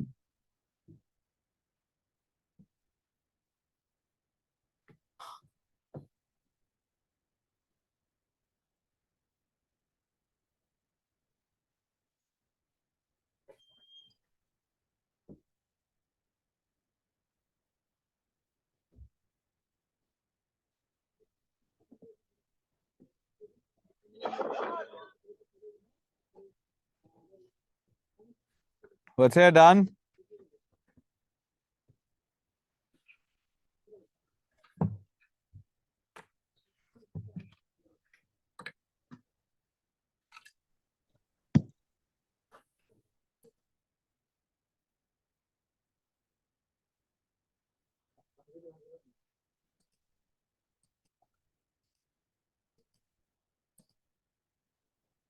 ওকে, গুড, ডান, ভেরি গুড। তারপরে যদি আমরা বলি ইট ইজ হাই টাইম বা ইট ইজ টাইম, মজা করে এটা শিখবো, ইট ইজ হাই টাইম বা it is time. It is high time আপনি মনে হয় শুনেছিলেন না? হ্যাঁ Emon, it is high time বা ইট ইজ টাইমের যে ব্যাপারটা আছে এই জায়গার মধ্যে আমি একটা মাঝে মধ্যে একটা ডায়লগ দিয়ে থাকি। এটা কি হয়েছে, আমাদের সড়ক পরিবহন মন্ত্রী কি ওবায়দুল কাদের একটা কথা বলেছিলেন না, যে ভালো হয়ে যাও মাসুদ, এই ভালো হয়ে যাও মাসুদ দিয়ে এটা মনে রাখার চেষ্টা করি। তার মানে কি, ইট ইজ হাই টাইমের পরে যদি মাসুদ থাকে মানে একটা সাবজেক্ট থাকে, তাহলে তারপরে ভার্বের পাস্ট ফর্ম হয়। ইট ইজ হাই টাইমের পরে একটা সাবজেক্ট থাকলে তারপরে ভার্বের পাস্ট ফর্ম হয়। আসেন তো দেখি, যে ইট ইজ হাই টাইম এটা অর্থ কি জানেন? এখনই উপযুক্ত সময়, এখনই উপযুক্ত সময়। উপযুক্ত সময়, তাহলে ইট ইজ হাই টাইম, এখনই উপযুক্ত সময়, এরপরে মাসুদ আছে মানে একটা সাবজেক্ট আছে। তো তার মানে কি মাসুদ নিশ্চয়ই আগে এমন কাজ করেছে যেটা এখন ভালো করার কথা বলছে, তাই না? আগে ঘুষ খেয়েছে, বললো যে মাসুদ যা করেছে করেছে, এখন ভালো হয়ে যাও, তাই না? তার মানে ইট ইজ হাই টাইমের পরে যখন একটা সাবজেক্ট থাকে, তারপরে মেইন ভার্বের পাস্ট ফর্ম হয়ে যায়, not past participle form, past form মানে পাস্টে কোন একটা কাজ করেছে যেটা এখন ঠিক করার কথা বলা হচ্ছে। অর্থাৎ ইট ইজ হাই টাইম থাকলে এরপরে যদি একটা সাবজেক্ট থাকে, তাহলে মেইন ভার্বে পাস্ট ফর্ম হয়ে যায়। কিন্তু ইট ইজ হাই টাইমের পরে মাসুদ নাই, মাসুদ নাই, তো ইট ইজ হাই টাইমের পরে যদি মাসুদ না থাকে, তখন একটা উপদেশ দিব না আমরা, যে কাজটা করা ভালো না, মানে এটা করবা না কখনো। সেক্ষেত্রে টু প্লাস ভার্বের বেস ফর্ম বা ইনফিনিটিভ যখন আমি বলছি, সেটা একটা উপদেশমূলক হয়ে যায়, যে it is high time to do the work, অর্থাৎ এখনই উপযুক্ত সময় এই কাজটি করার। সেক্ষেত্রে ইট ইজ হাই টাইমের পরে যদি সাবজেক্ট থাকে, সেক্ষেত্রে ভার্বের পাস্ট ফর্ম হয়ে যায়। অর্থাৎ ইট ইজ হাই টাইমের পরে সাবজেক্টটি অতীতে এমন একটা কাজ করেছিল যেটা এখন ঠিক করার কথা বলা হচ্ছে, এজন্য সাবজেক্ট যদি ইট ইজ হাই টাইমের পরে থাকে, তাহলে তারপরে ভার্বটি পাস্ট টেন্সে হয়ে যায়। এবং ইট ইজ হাই টাইমের পরে যদি সাবজেক্ট না থাকে, ইট ইজ হাই টাইমের পরে যদি সাবজেক্ট না থাকে, সেক্ষেত্রে ইনফিনিটিভ অর্থাৎ টু প্লাস ভার্বের বেস ফর্ম হয়ে যায়, যার অর্থ হচ্ছে এখনই উপযুক্ত সময়। তাহলে ব্যাপারটা একটু যদি লিখে ফেলি, যে ইট ইজ হাই টাইম বা ইট ইজ টাইম, সেক্ষেত্রে তারপরের যে জায়গাটা আছে, আচ্ছা এটা লেখার আগে আমাকে একটা দেন তো, একটা জিনিস লিখে দেন তো। একটা জিনিস খেয়াল করেন, আমি যদি বলি it was high time, high time you, এরপরে কোন টেন্স হবে? It was high time. It is high টাইমের পরে যদি পাস্ট টেন্সে হয়, পাস্ট ইনডিফিনিট হয়, তাহলে ইট ওয়াজ হাই টাইম, তারপরের অংশটা কি হবে? মানে past perfect.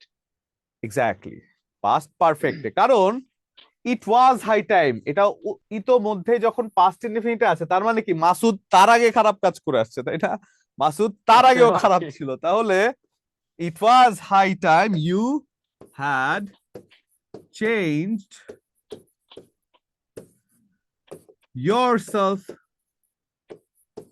it was high time you had changed yourself, অর্থাৎ ইট ইজ হাই টাইম বা ইট ওয়াজ হাই টাইমের ইট ইজ হাই টাইম যদি থাকে, তাহলে তার একটা অংশ যদি হয়ে যায় কি, এরপর যদি সাবজেক্ট থাকে, তারপরে যখন কি বলে সাবজেক্ট থাকলে এরপরে ভার্বের পাস্ট ফর্ম হয়ে যায়, সাবজেক্ট না থাকলে সেটা হয়ে যায় ইনফিনিটিভ। তাহলে এই তিনটা জিনিসকে কথায় না লিখে আমরা সেন্টেন্সের সেগমেন্টে লিখি আর কি। ধরেন আমি যদি বলি it is high time, it is high time, এরপরে আছে কি একটা সাবজেক্ট, তারপরে ভার্ব এর পাস্ট ফর্ম হয়ে যায়, পাস্ট ফর্ম। এবং আমি যদি বলি it is high time, it is high time, এরপরে সাবজেক্ট নাই, ক্রস দিতে হবে কিন্তু, এরপরে টু প্লাস ভার্ব এর বেস ফর্ম অর্থাৎ ইনফিনিটিভ হয়ে যায়, ইনফিনিটিভ হয়ে যায়, তাই তো? কিন্তু যদি আমি দেখি ইট was high time, it was high time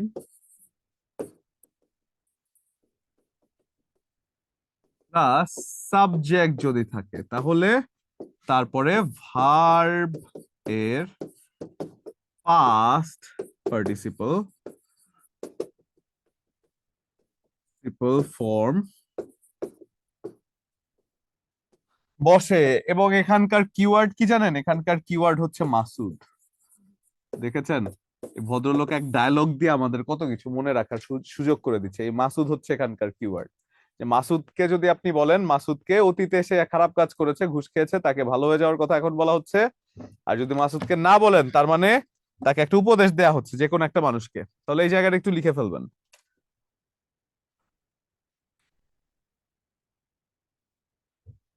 এই পিঠা গেছেন, পিঠা গেছেন, গুড, আপনি গেছেন?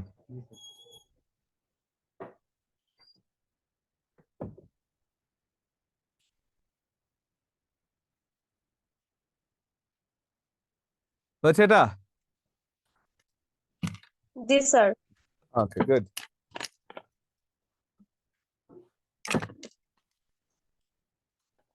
তাহলে তারপরে যদি যাই, আচ্ছা এই এক্সাম্পল তো মনে হয় আপনারা করে, আচ্ছা থাক, লিখে ফেলেন লিখে ফেলেন। তাহলে এই এক্সাম্পলটা একটু লিখে ফেলেন যে it is high time you realize your mistakes, it is high time to do the work, তাই তো?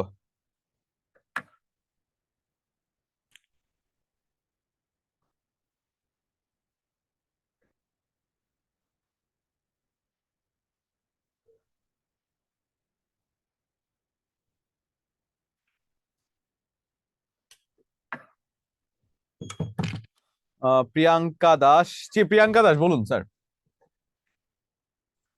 স্যার কেমন আছেন? নমস্কার স্যার, ভালো আছে আমি আলহামদুলিল্লাহ, আপনি ভালো আছেন? জি স্যার, জি ভালো আছি। স্যার এই যে ইট ইজ হাই টাইম আর it was high time, sir এটা তো অন্যান্য যে কোনো বইতে দেওয়া আছে, এটা জাস্ট পাস্ট ফর্মে বসে, এটা পাস্ট পারফেক্ট হয় না।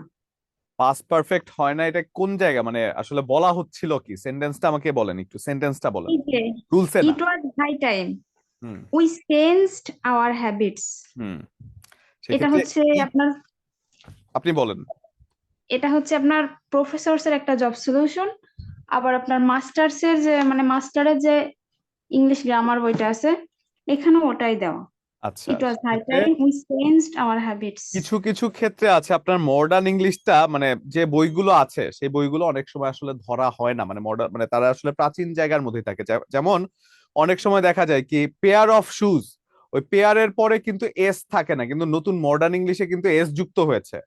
মানে মডার্ন ইংলিশের যে ব্যাপারটা আছে এটা অনেক জায়গায় আসলে মানে আগেকার যে বইগুলো আছে তারা নিতে চায় না। আপনি দেখবেন এই যে পেয়ার অফ শুজ, তারপরে ডাজনস, এই সকল মানে এই সকল শব্দের পরে দেখবেন এসটা যে আছে, মানে নতুন বই মানে আগের যে বইগুলো আছে সেই বইগুলোর মধ্যে এই জিনিসগুলো কিন্তু দেয়া নাই। অর্থাৎ এই it it is high time it was high টাইমের যে জায়গাটা আছে, এই জায়গাটা আসলে এরকমই বেসিক্যালি, যে যখন আপনার ইট ইজ হাই টাইম দেখছেন সেটা হচ্ছে এখনই উপযুক্ত সময়, আর তখনই উপযুক্ত সময় মানে এটা তো আপনি লজিক্যালি বুঝতে পারছেন। আমরা টেন্স পড়েছি না, টেন্সে স্যার লজিক্যালি পড়েছি, এটা ছিল কিন্তু না? কথা হচ্ছে স্যার যদি মানে এক্সামে তো এই টাইমের কোশ্চেন অলওয়েজ টাইম থাকে, তখন কি আমরা ওয়াজ, পাস্ট ইট ওয়াজ দিবে না, ওয়াজ দিবে না, ওয়াজটা হচ্ছে আমি একটা ট্রিকই দেখালাম আপনাকে, কিন্তু ওয়াজটা দিবে না। আর যদি ওয়াজ দেয় না, তাহলে এই পাস্ট পারফেক্ট। ওয়াচটাই তো মনে করেন, এই যে ওয়াচটাই তো 16তম শিক্ষক নিবন্ধনে আপনার পড়ে গেছে, হ্যাঁ, এটা সেটা তো সেটা দেয়। আসলে কি দিয়েছিল, অ্যান্সারটা কি দেয়া আছে? ওখানে অপশনে আপনার চেঞ্জডও আছে, আবার হ্যাড চেঞ্জডও হ্যাড আছে। চেঞ্জ হবে, কোনো কথা নেই, আর কোনো কথাই হবে না এখানে, হ্যাড চেঞ্জ হবে। ঠিক আছে, তাহলে বইয়ে যেটা বলবো এটা লজিক্যালি, আপনি লজিকটা একটু রিলেট করেন না জিনিসটা, তাহলেই তো হয়ে যায়, এটা হ্যাড চেঞ্জ হয়ে যায়। পড়ছি, কিন্তু কি ওই যে দুইটা তিনটা যে বইতেই দেখি সবগুলোই ওটা দেওয়া, তো এই জন্য একটু কনফিউজ। এখন বলেন তো, যদি আপনার কি বলে দুনিয়া সবাই যদি মিথ্যা বলা শুরু করে, মিথ্যা কি সত্য হয়ে যাবে? ঠিক আছে স্যার, কিন্তু এটা তো আসলে এই যে আপনার কাছ থেকে কনফার্ম হলাম, এটা তো একটু প্রয়োজন ছিল কারো না না কারো না, কাছ অবশ্যই থেকে একটু অবশ্যই confirm। অবশ্যই, তো সেই জন্য এটা অবশ্যই এটা পাস্ট পারফেক্টে হয়ে যায়। এবং এটা নিয়ে অনেকের কনফিউশন আছে ইনফ্যাক্ট। জিরান পার্টিসিপল এবং অ্যাডজেক্টিভ সেটা মানে যখন আমরা ভার্বের ক্লাসটা করব তখন আরো ক্লিয়ার হবেন। পার্টিসিপল নাকি অ্যাডজেক্টিভ সেটা নিয়ে যে স্টুডেন্টরা মানে কি পরিমাণে মাতামাতি শুরু করে সেটাই তো আমি বুঝি না। পার্টিসিপল এটাকে অ্যাডজেক্টিভ কেন হবে, মানে এটা ভার্বের ক্লাসে গেলে বুঝবেন যে এই জিনিসটা না বোঝার কি আছে, এবং অনেক বইতে সেটাকে অ্যাডজেক্টিভ দেয়া আছে, আমি জানি না কেন। খুবই সিলি একটা ব্যাপার, খুবই সিলি একটা ব্যাপার, কিন্তু অনেক বইতে এটা দেয়া আছে যেটা আসলে অ্যাডজেক্টিভ। তো এই জাতীয় জিনিসগুলো আসলে মানে সত্যি কথা বলতে কি যারা বইগুলো করে, আপনার কি মনে হয় তারা জেনে মানে থাকে না যে তারা আসলে খুব একটা বেশি কিন্তু এই জায়গার এক্সপার্ট না, মানে যারা বইগুলো করে আর কি, এই জাতীয় প্রকাশনীর যারা বইগুলো করে তারা কিন্তু কোনো প্রফেসর না।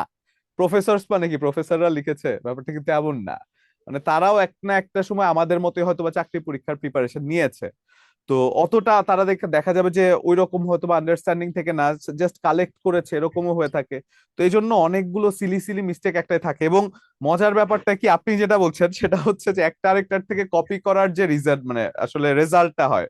ফর এক্সাম্পল ধরেন তিন বন্ধু একসাথে পরীক্ষা দিচ্ছেন, যে কোনো একটা কবিতার নাম বা যে কোনো একটা গ্রন্থের নাম এসেছে, তো সেটা প্রথম বন্ধু লিখেছেন প্রমোদ চৌধুরী, আপনারা অনেকেই জানেন কবিতা মানে এই গল্পটার সাথে।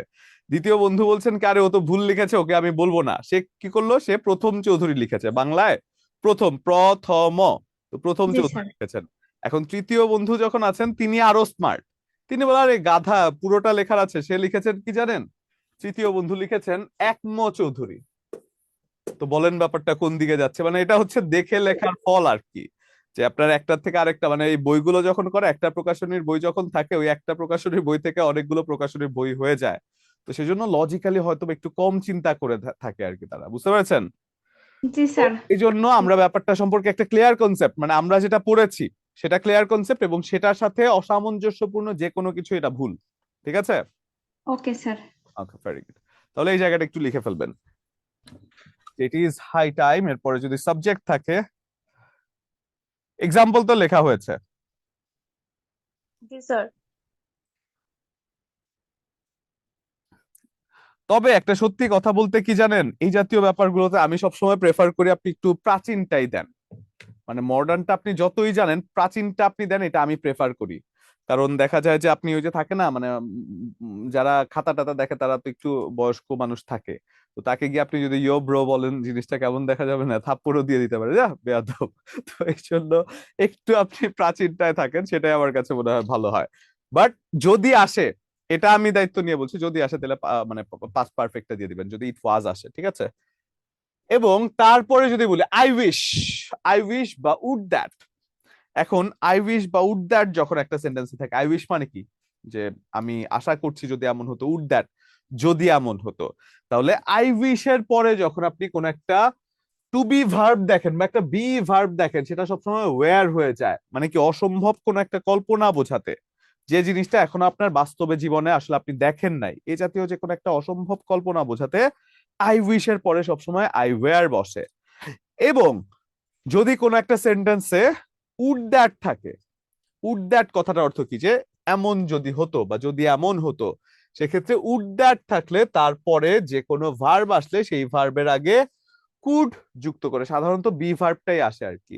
তাহলে I wish I were a king, সেক্ষেত্রে এটা হয়ে যায় পাস্ট ইনডিফিনিট টেন্স, যে এমন যদি হতো আই ওয়্যার এ কিং, সেক্ষেত্রে এটা হয়ে যায় পাস্ট ইনডিফিনিট টেন্স। এবং সচরাচর আই এর সাথে ওয়াজ বসলেও কোনো কিছু হয়ে যাওয়া অর্থে বা অসম্ভব কল্পনা বোঝাতে আই এর সাথে ওয়্যার বসে। অর্থাৎ যখন আপনি কোনো একটা কল্পনা প্রসূত যে কোনো একটা কিছু বলছেন, সেক্ষেত্রে আই এর সাথে ওয়্যার বসে।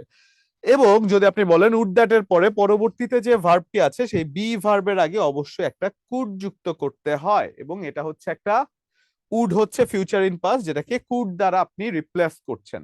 এবং আই উইশ থাকলে এরপরে যে বি ভার্বটি আছে সেটা সবসময় আই ওয়্যার হয়ে যাবে, এবং এটা আপনার মোটামুটি একটা কমন জিনিস।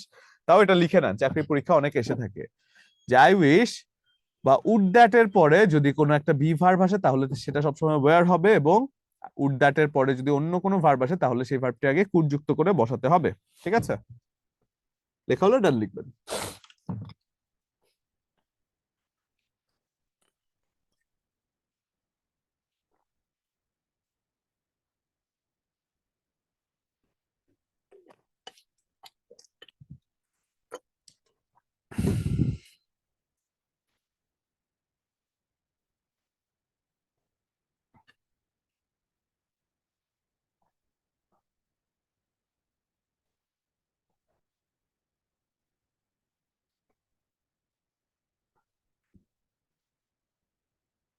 লেখা হলে ডান লিখবেন।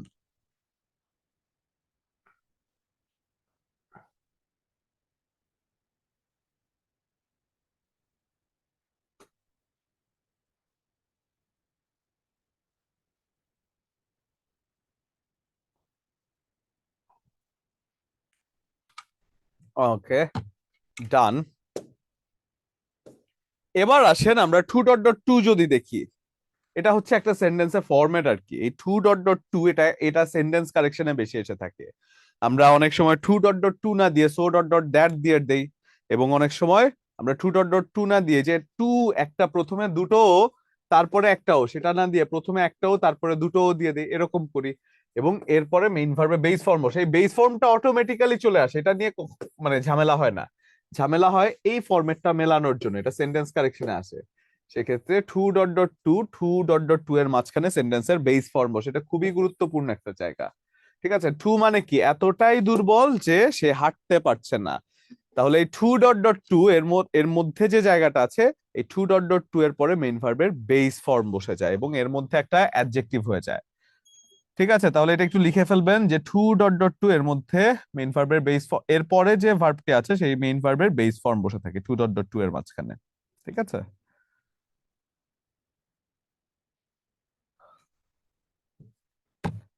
ওকে, ডান।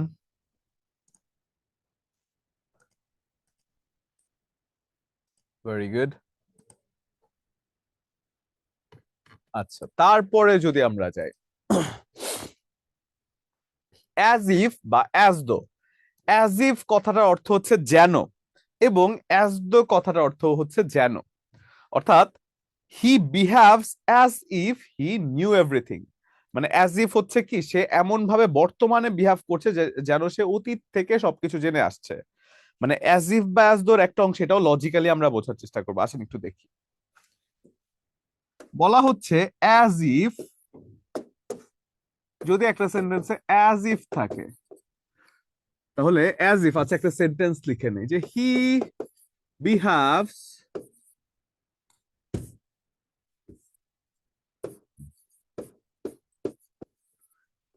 as if he were mad। সে বর্তমানে এমন বিহেভ করছে, অ্যাজ ইফ মানে কি, যেন। অ্যাজ ইফ কথার অর্থ কি, যেন। অর্থাৎ কেউ যখন একটা কাজ বর্তমানে এমন ভাবে বলছে, হি বিহেভস অ্যাজ ইফ, সে বর্তমানে এমন বিহেভ করছে যেন সে তার আগের অতীত থেকে সবকিছু জেনে এসেছে, তাই না? তার মানে সে বর্তমানে এমন কাজ এমন ভাবে সে কথা বলছে যেন সে তার আগে থেকে সবকিছু জানতো, তাই তো? অ্যাজ ইফ বা অ্যাজ দোর একটা অংশ প্রেজেন্ট ইনডিফিনিট হলো, অপর অংশ পাস্ট ইনডিফিনিট হয়ে যায়। এখন আমি যদি বলি যে behaved he behaved as if, সে অতীতেই এমন ব্যবহার করেছে, সে অতীতে এমন ব্যবহার করেছিল যেন সে তার আগে থেকেই, as if he had gone mad, সে অতীত থেকে এমন ব্যবহার করেছে যেন সে বর্তমানে, মানে সরি, অতীতেই সে এমন ব্যবহার করেছিল যেন সে তার অতীত থেকে পাগল হয়ে গিয়েছিল, তাই না? একটা অংশ যদি অতীতে থাকে তাহলে অপর অংশ পাস্ট পারফেক্টে থাকে, একটা অংশ যদি প্রেজেন্টে থাকে তাহলে অপর অংশ হয়ে যায় পাস্ট ইনডিফিনিট। অর্থাৎ অ্যাজ ইফ বা অ্যাজ দোর একটা অংশ যদি হয়ে যায় প্রেজেন্ট ইনডিফিনিট, অপর অংশ পাস্ট ইনডিফিনিট, কারণ একটা অংশ মানে অ্যাজ ইফ বা অ্যাজ দো দিয়ে যেহেতু বোঝানো হয় যে যেন সে বর্তমানে এমন কাজটি করছে যেন সে অতীত থেকে এটা করে আসছে, এবং অতীতেই কাজটা করছে যেন সে তারও অতীত থেকে জেনে আসছে। তাহলে এটাকে যদি আমরা লিখে ফেলি বা ডায়াগ্রাম করে লিখে ফেলি, ফর এক্সাম্পল অ্যাজ ইফ অথবা অ্যাজ দো, তাহলে অ্যাজ ইফ অথবা অ্যাজ দোর একটা অংশ যদি হয়ে যায় প্রেজেন্ট ইনডেফিনিট, তাহলে অপর অংশ হয়ে যায় কি, পাস্ট ইনডেফিনিটে, পাস্ট ইনডেফিনিট। এবং অ্যাজ ইফ বা অ্যাজ দোর একটা অংশ যদি হয়ে যায় পাস্ট ইনডেফিনিট,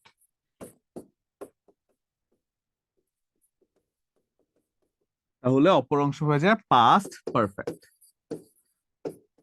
পাস্ট পারফেক্ট।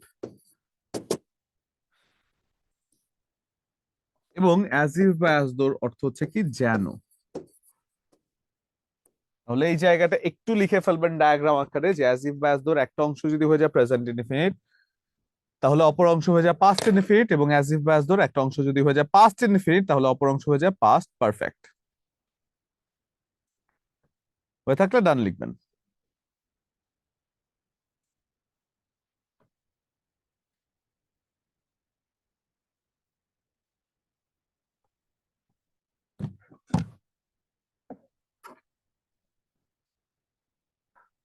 ওকে, যদি হয় তাহলে এখানকার যে ভাষায় কথাটা লেখা আছে সেটাও একটু লিখে নেন, যে অ্যাজ ইফ বা অ্যাজ দোর দ্বারা দুটো বাক্য যুক্ত হলে এটা খুব গুরুত্বপূর্ণ একটা জায়গা। তাহলে অ্যাজ ইফ বা অ্যাজ দোর আগের অংশ যদি প্রেজেন্ট ইনডিফিনিট হয় তাহলে পরের অংশটি হয়ে যায় পাস্ট ইনডিফিনিট, অ্যাজ ইফ বা অ্যাজ দোর আগের অংশ যদি পাস্ট ইনডিফিনিট হয় তাহলে অপর অংশ পাস্ট পারফেক্ট হয়ে থাকে। ঠিক আছে?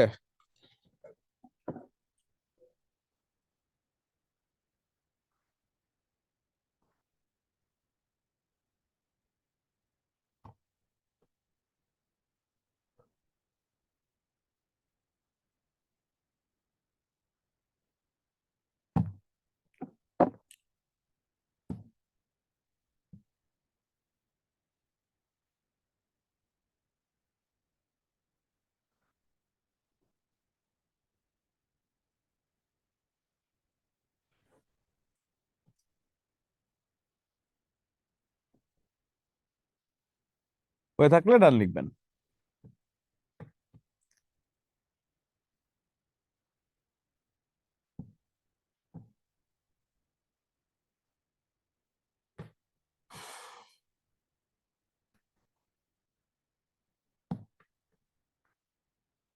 ওকে, রুনা খাতুন হয়েছে, বাকি সবাই?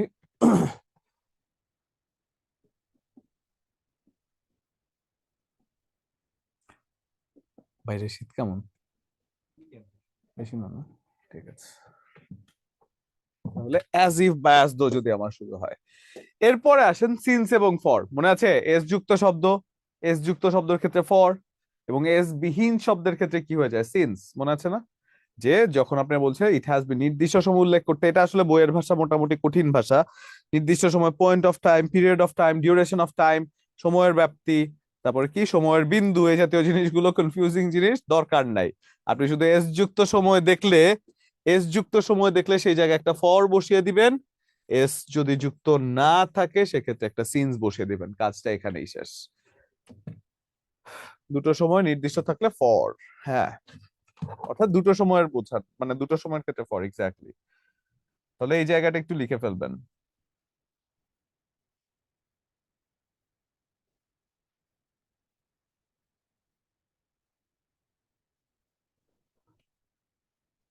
হ্যাঁ, সিঙ্গুলারে সিন্স এবং প্লুরালে ফর।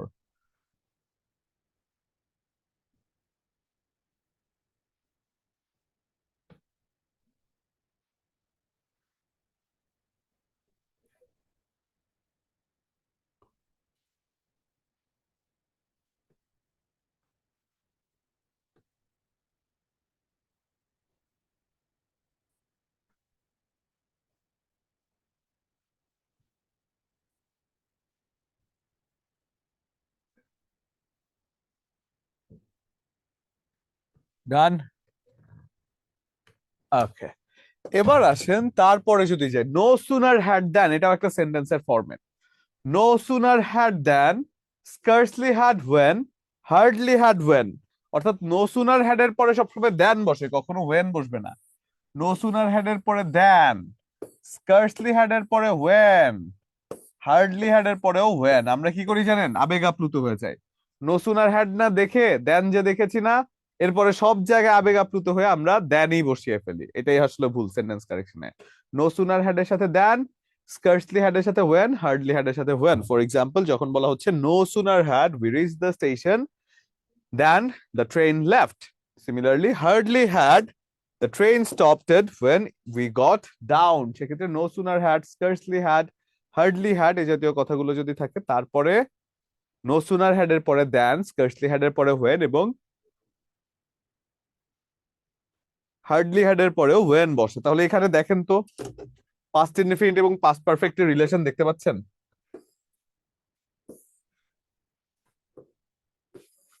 পাস্ট ইনডেফিনিট এবং পাস্ট পারফেক্ট, অর্থাৎ এর একটা অংশ পাস্ট পারফেক্ট হয়ে যায়, একটা অংশ পাস্ট ইনডেফিনিট হয়ে যায়। ঠিক আছে? যে যখন আপনার এটার আসলে অর্থটা হয়ে যাচ্ছে যে হতে না হতেই, করতে না করতেই, বলতে না বলতেই, এই জাতীয় কথাগুলো আসলে হয়ে যায় এই জাতীয় সেন্টেন্সে। তাহলে নো সুনার হ্যাড এর পরে দ্যান, স্কার্সলি হ্যাড এর পরে ওয়েন, এবং হার্ডলি হ্যাড এর পরে ওয়েন কথাটা বসে। হয়ে থাকলে ডান লিখবেন।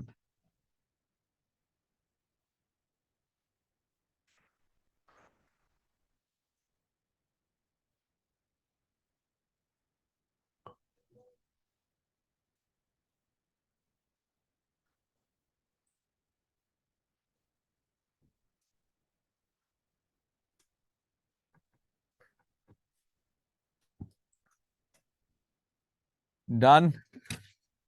ওকে, এবার আসেন আমরা যদি বলি মাইন্ড ক্যান নট হেল্প। কিছু কিছু শব্দ আছে যাদের পরে সবসময় মেইন ভার্বের সাথে আইএনজি যুক্ত হয়ে যায়, আমরা ছোটবেলা থেকে জানি। এর মধ্যে একটা শব্দ কি? উইথ আ ভিউ টু, এটা জানি না? উইথ আ ভিউ টু থাকলে এরপরে মেইন ভার্বের সাথে আইএনজি হয়। স্যার শীতের কারণে লিখতে একটু দেরি হচ্ছে। আচ্ছা, সমস্যা নেই, শীতের কারণে যেহেতু লিখতে একটু দেরি হচ্ছে, গরম আসলে আপনি এই সময়টাকে পুষিয়ে নিয়ে, বাট আপাতত শীতের মধ্যে শরীর গরম করতেই তো আপনার বেশি তাড়াতাড়ি লিখতে হবে। তো সেক্ষেত্রে মানে এটা আসলে ব্যাপার না, একটু চেষ্টা করে ফেলবেন লেখার ক্ষেত্রে। এই শীতের মধ্যে মজার ব্যাপার হচ্ছে, আপনি শীতের মধ্যে লিখতে একটু দেরি হচ্ছে বলছেন না, এই শীতের মধ্যে গত ডিসেম্বরে আমি এই শীতের মধ্যে আপনার তখন শৈত্য প্রবাহ প্রবাহ চলছিল। এবং শৈত্য প্রবাহ শুধু না, গত ডিসেম্বরে, মানে এই ডিসেম্বরে যে গেল না, এই ডিসেম্বরের আগের ডিসেম্বরে সেই জায়গায় আমার 44তম রিটেন ছিল, 44তম রিটেন পরীক্ষা। এবং 31st নাইটের পরের দিন 1 তারিখে আমার পরীক্ষা ছিল। Can you imagine? 1 তারিখে আমার পরীক্ষা ছিল, তাও বাংলাদেশ অ্যাফেয়ার্স। বাংলাদেশ অ্যাফেয়ার্স এর মতো একটা বিদঘুটে, মানে এত লিখতে হয় এই জায়গার মধ্যে, এই জায়গার বাংলাদেশ অ্যাফেয়ার্স এর রিটেন পরীক্ষা ছিল আবার 31st নাইটের পরের দিন। এখন সারা জীবন 31st তো মানে মোটামুটি অ্যাটলিস্ট মানে হ্যাং আউট করেছি ফ্রেন্ডদের সাথে। তো এই জায়গার মধ্যে আসলে ব্যাপারটা ছিল এরকম যে আমার বাসা থেকে আমার ছাদে সবাই উঠছে, মানে সবকিছু দেখতে পাচ্ছে, আমার ওই সময়টাও আমি এফোর্ড করতে পারি না যে 2 মিনিটের জন্য আমি একটু ছাদে যাব, ওই সময়টাও এফোর্ড করতে পারি না। এবং ওই টাইমে জানুয়ারি 1 তারিখে তো জানেনি কেমন শীত থাকে। তো ওই সময়ে ওই অবস্থা আমরা রিটার্ন পরীক্ষা দিয়েছি। এবং সেই রিটার্ন পরীক্ষা যে দিতে গেলে বিসিএস এর স্টুডেন্ট, আপনারা স্টুডেন্টটা শুধু আপনারা ফাইটার, সেই জায়গায় রিটার্ন পরীক্ষা দিতে গেলে 7 দিনে 28 ঘন্টা লিখতে হবে, ডেইলি 4 ঘন্টা করে। এবং এর মধ্যে যাওয়া আসা সবকিছু মিলিয়ে যখন অ্যাডজাস্ট করবেন, তখন জীবন আর কিছু হোক আর না হোক, আমি যে 3টা টানা রিটার্ন দিয়েছি, বিশ্বাস করেন আমার 46তমতে না হলে আমি হয়তো খুশি হব। মানে আমি আসলে সত্যি কথা বলতে গেলে মানে ওই যে রিটার্নের যে একটা প্রেসার, কারণ আমি তো ছেড়ে দিব না জিনিসটা, আমি তো থাকে না প্রিলি যদি কোয়ালিফাই করে যে আমি তো রিটার্নটাকে ছেড়ে দিব না, আমি ভালো করে দেওয়ার চেষ্টা করব। সেক্ষেত্রে ওই যে ভালো করে দেওয়ার জন্য যে পরিমাণে স্ট্রেস নিতে হয়, এটা আপনি ক্যান ইউ মানে ইউ ক্যান নট ইমাজিন। আপনি যদি এই জায়গা দিয়ে না যান, আপনি বুঝতেই পারবেন না যে এটা এই জায়গার মধ্যে কি পরিমাণে প্রেসার থাকে এই রিটার্নের 7 দিন।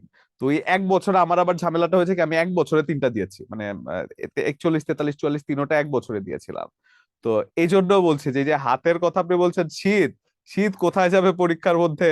এবং আমি ওই শৈত্য প্রবাহের মধ্যে যখন লেখা শুরু করছি না, মানে প্রথমে তো আমি হুডি টুডি একবারে পরে পরীক্ষার হলে যেতাম, আমার এই জায়গায় তো ড্রেস কোডের তেমন কিছু নাই। কিন্তু লেখা শুরু করার আগে আমি মানে আমার গায়ের থেকে ওয়েস্ট কোট বা যাই ছিল আমি সবকিছু খুলতাম, মানে আমার অ্যাটলিস্ট ড্রেসটা পরে রেখে আমার উপরে জ্যাকেট ট্যাকেট খুলতাম। তো আশেপাশে সবাই অবাক হয়ে যেত যে মানে কেন খুলছে এই শীতের মধ্যে। কারণ আমি তো জানি একটু পরে লেখা শুরু করলে আমি পানি খাওয়ার সময় পাবো না, আমি আবার শীতের কথা মনে থাকবে কোত্থেকে। এবং এটা হচ্ছে বিসিএস এর রিটার্ন, ঠিক আছে? তাহলে আমরা যদি বলি mind can not help, could not help, এই জাতীয় শব্দগুলো যখন থাকে, এই জাতীয় শব্দগুলো কি, mind can not help, could not help, look forward to, get used to, worth, এই জাতীয় শব্দগুলো যদি একটা সেন্টেন্সে থাকে, এদের পরে মেইন ভার্বের সাথে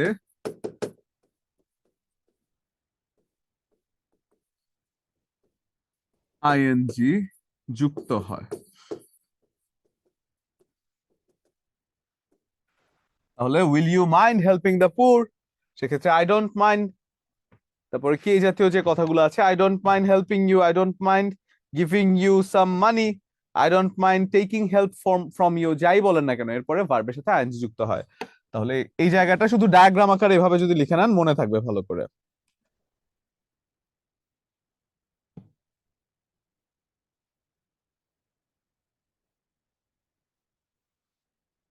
হয়েছে এটা? এদের পরে মেইন ভার্বের সাথে আইএনজি যুক্ত হয়ে থাকে। এবং তারপরে যদি আমরা বলি লেস্ট, লেস্ট মানে কি, নতুবা, ভয় দেখানো আর কি কোনো কিছু, যে করো নয়তো খবর আছে, এই জাতীয় কথা। এই লেস্ট হচ্ছে যে এই জাতীয় কথা। For example, walk fast lest you miss the train, যে জোরে হাঁটো নতুবা তুমি কিন্তু ট্রেনটা ভয় করে ফেলবে। এটা হচ্ছে দুনিয়ার সব থেকে ভয়ঙ্কর কথা। মানে লেস্ট হচ্ছে কি, নতুবা বা ভয় বোঝাতে, লেস্ট হচ্ছে নতুবা বা ভয় বোঝাতে। তাহলে একটা সেন্টেন্সে যদি লেস্ট থাকে তাহলে এর পরের অংশে শুড অথবা মাইট হয়ে যায়।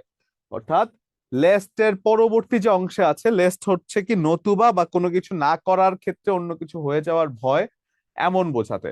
অর্থাৎ ফর এক্সাম্পল আপনি যদি বলেন ওয়াক ফাস্ট, জোরে হাঁটো, নতুবা lest you should miss the train.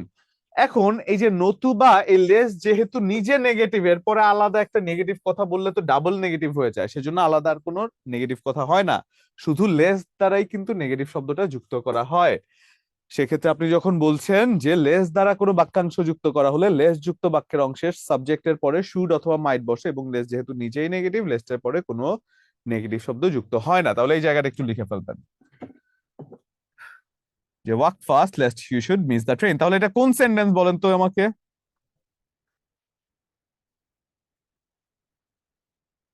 কোন সেন্টেন্স? Complex. কেউ কিছু বলেছেন? স্যার ইম্পারেটিভও হয়, কমপ্লেক্সও হয়। কম্পারেটিভ কেন হবে comparative? Sir Complex. Sir imperative imperative বলছি, যে ইম্পারেটিভ, হ্যাঁ ইম্পারেটিভও হ্যাঁ, ও হয়, আচ্ছা ইম্পারেটিভ কমপ্লেক্সও বলেছেন। হয়। আচ্ছা ভালো কথা, হ্যাঁ। আমার কিন্তু রুম আমি চেঞ্জ করেছি। আমার যে রুমটা আছে সেটা চেঞ্জ করেছে, মানে এই রুমে মানে আমার যে কানেক্টিভিটি স্টুডেন্টদের সাথে সেটা সবসময় বেশি আমি জানি। তো সেক্ষেত্রে অন্য রুমের যে সাউন্ড বক্সটা আছে সেটা খুব ভালো ছিল, এখন এই রুমের যে সাউন্ড বক্সটা আছে আমি জানি না এই রুমে কিভাবে ক্লাস করানো হতো আর কি, একটু দেরিতে সাউন্ড আসে, মানে আপনি ধরেন এক কথা একটা বলেন না আমি কিন্তু এটা শুনি না, এরপরে যদি আচ্ছা অন্য আচ্ছা। কিছু বলেন তাহলে শুনি। অর্থাৎ ওই যে আপনি যে ইম্পারেটিভ বলেছেন না, আমি ওইটা শুনি না, এরপরের কথাগুলো শুনছি। তো সেজন্য আপনাদের উদ্দেশ্যে সাজেশন, আপনারা কথা বললে একটু সুরে সুরে টেনে বলবেন যাতে পরের কথাগুলো আমি শুনি, মানে এক কথায় ঠাস করে বলবেন না, তাহলে কিন্তু আমি মিস করে যাই, ঠিক আছে? তাহলে ইম্পারেটিভ যেটা বলেন সেটা কিন্তু ঠিক আছে, কারণ ভার্ব দ্বারা শুরু হয়েছে ইম্পারেটিভ হ্যাঁ। সেন্টেন্স। আবার কমপ্লেক্স সেন্টেন্স যদি বলেন, ডিপেন্ডেন্সি লেস থাকলে সেন্টেন্সটি কমপ্লেক্স হয়ে যায়। কিন্তু আমি যদি আরেকটা সেন্টেন্স বলে আসেন তো দেখি, read attentively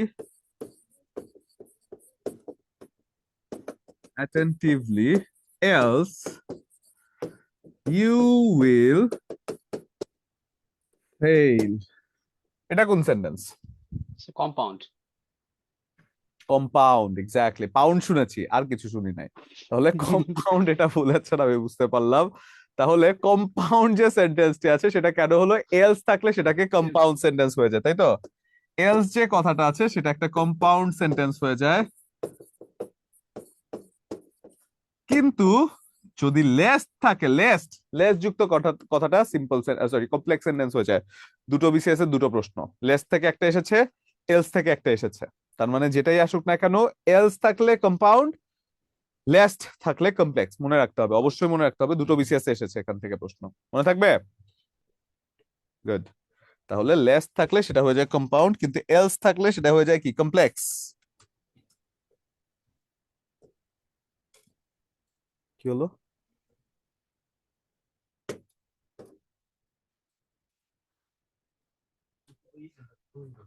ক্লোজ করলে তো পুরোটা চলে যাবে।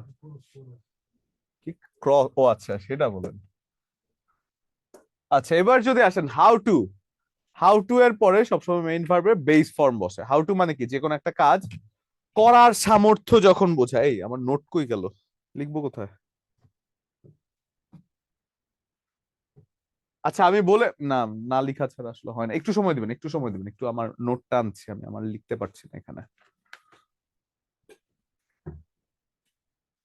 তাহলে আপনাদের পড়ালেখার কি অবস্থা বলেন তো একটু আমাকে, পড়ছেন ঠিকঠাক মতো? কবিরা সবাই নীরব। জি স্যার, পড়তেছি। আচ্ছা একজন কবির কথা আমরা না হয়ে শুনলাম, বাকি কবিদের কি অবস্থা? স্যার হচ্ছে পড়া, আলহামদুলিল্লাহ হচ্ছে স্যার। Very good. কতক্ষণ করে পড়ছেন? স্যার আসলে ওইভাবে টাইম দেখে পড়ছি না, তবে যতক্ষণ সময় দেওয়া সম্ভব পড়ছি। সিলেবাসটা শেষ করার প্ল্যান কবে নাগাদ সেটা বলুন। সিলেবাসটা স্যার যেহেতু শুরু করেছি মানে খুবই মানে লেট করে, সো হয়তো বা স্যার লিস্ট 15 দিন আগে শেষ করব। আরো একটু আগে করতে পারলে ভালো, কিন্তু কিন্তু স্যার 15 দিন সিলেবাসটা আগে হিউজ শেষ করে আসলে। আর মডেল টেস্ট দিবেন, একটা কাজ করবেন, মানে মডেল টেস্ট দেওয়ার মধ্যে থাকবেন, প্র্যাকটিস করতে থাকবেন মডেল টেস্ট। জি এটা স্যার। খুবই ইফেক্টিভ একটা জিনিস, মানে আপনি যতটুকুই পড়েন না কেন সেটা যদি পরীক্ষায় ইউটিলাইজ না করতে পারেন তাহলে ভালো হবে না। মডেল টেস্ট হ্যাঁ দিতে হবে হ্যাঁ। প্রতিনিয়ত। অর্থাৎ যে ফেব্রুয়ারি মাসটা আছে এই 9 দিনে একটু টাইম মোটামুটি গুছিয়ে নেন পড়াটা, এরপরে ফেব্রুয়ারি মাস থেকে টানা মডেল টেস্ট দেওয়া শুরু করবেন, ডেইলি মডেল টেস্ট দিবেন ডেইলি। পারেন আর না পারেন মডেল টেস্টের সাথে যখন পরিচিত হবেন না, মানে 200 কোয়েশ্চেন একসাথে অ্যাডজাস্ট করা, মানে আপনি আসলে ওই হ্যাঁ হ্যাঁ। একটা ওই জিনিসটা যদি আপনি না হয় না প্রিলি, আপনি মানে 1000 বছর ধরে পড়লেও পারবেন না, যদি ওই পরীক্ষার হলের যে 200 কোয়েশ্চেনের সাথে অ্যাডজাস্ট করা নিজেকে, এটা হুম যদি হুম। আপনার না হয়। অনেকে আছে সত্যি কথা বলতে গেলে, আমার সাথে একজন আছে, মানে আমার সাথে 43-এ ক্যাডার হয়েছে আর কি, টেকনিক্যাল ক্যাডার হয়েছে। তো সেই ভদ্রলোক তার আগে প্রাইমারির টিচার ছিলেন আর কি, প্রাইমারি যে স্কুলের টিচার আচ্ছা। হয়েছে। তো সেক্ষেত্রে তিনি কি করেছেন জানেন, মানে আমার কাছে যদি একটু মানে খুবই অদ্ভুত লেগেছে, তিনি শুধু মডেল টেস্টের একটা বই শেষ করেছিলেন।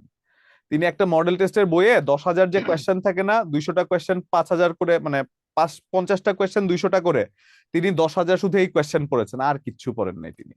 তিনি প্রাইমারিতে টিকেছেন, তিনি বিসিএস এ টিকেছেন, তিনি এখন ক্যাডারও আছেন, মানে এরপরে তো রিটেন তো অবশ্যই পড়া লাগে। তা আমার কাছে খুব অদ্ভুত লেগেছে তার ব্যাপারটা, মানে মডেল টেস্টের ব্যাপারটা এতটা মানে কাজ করে। আর কিচ্ছু পড়েন নাই তিনি, তিনি শুধু 200 মডেল টেস্টের মানে 50টা মডেল টেস্ট তিনি পড়ে গিয়েছেন, এবং কোয়েশ্চেন গুলো এমন ভাবে পড়েছেন একেবারে ব্যাখ্যা সহ যেখান থেকে আসে। অবশ্য ব্যাখ্যা সহ যেখান থেকে আসে সেই জায়গাটা পড়লে আর পড়ার কিছু থাকে না, ঠিক আছে।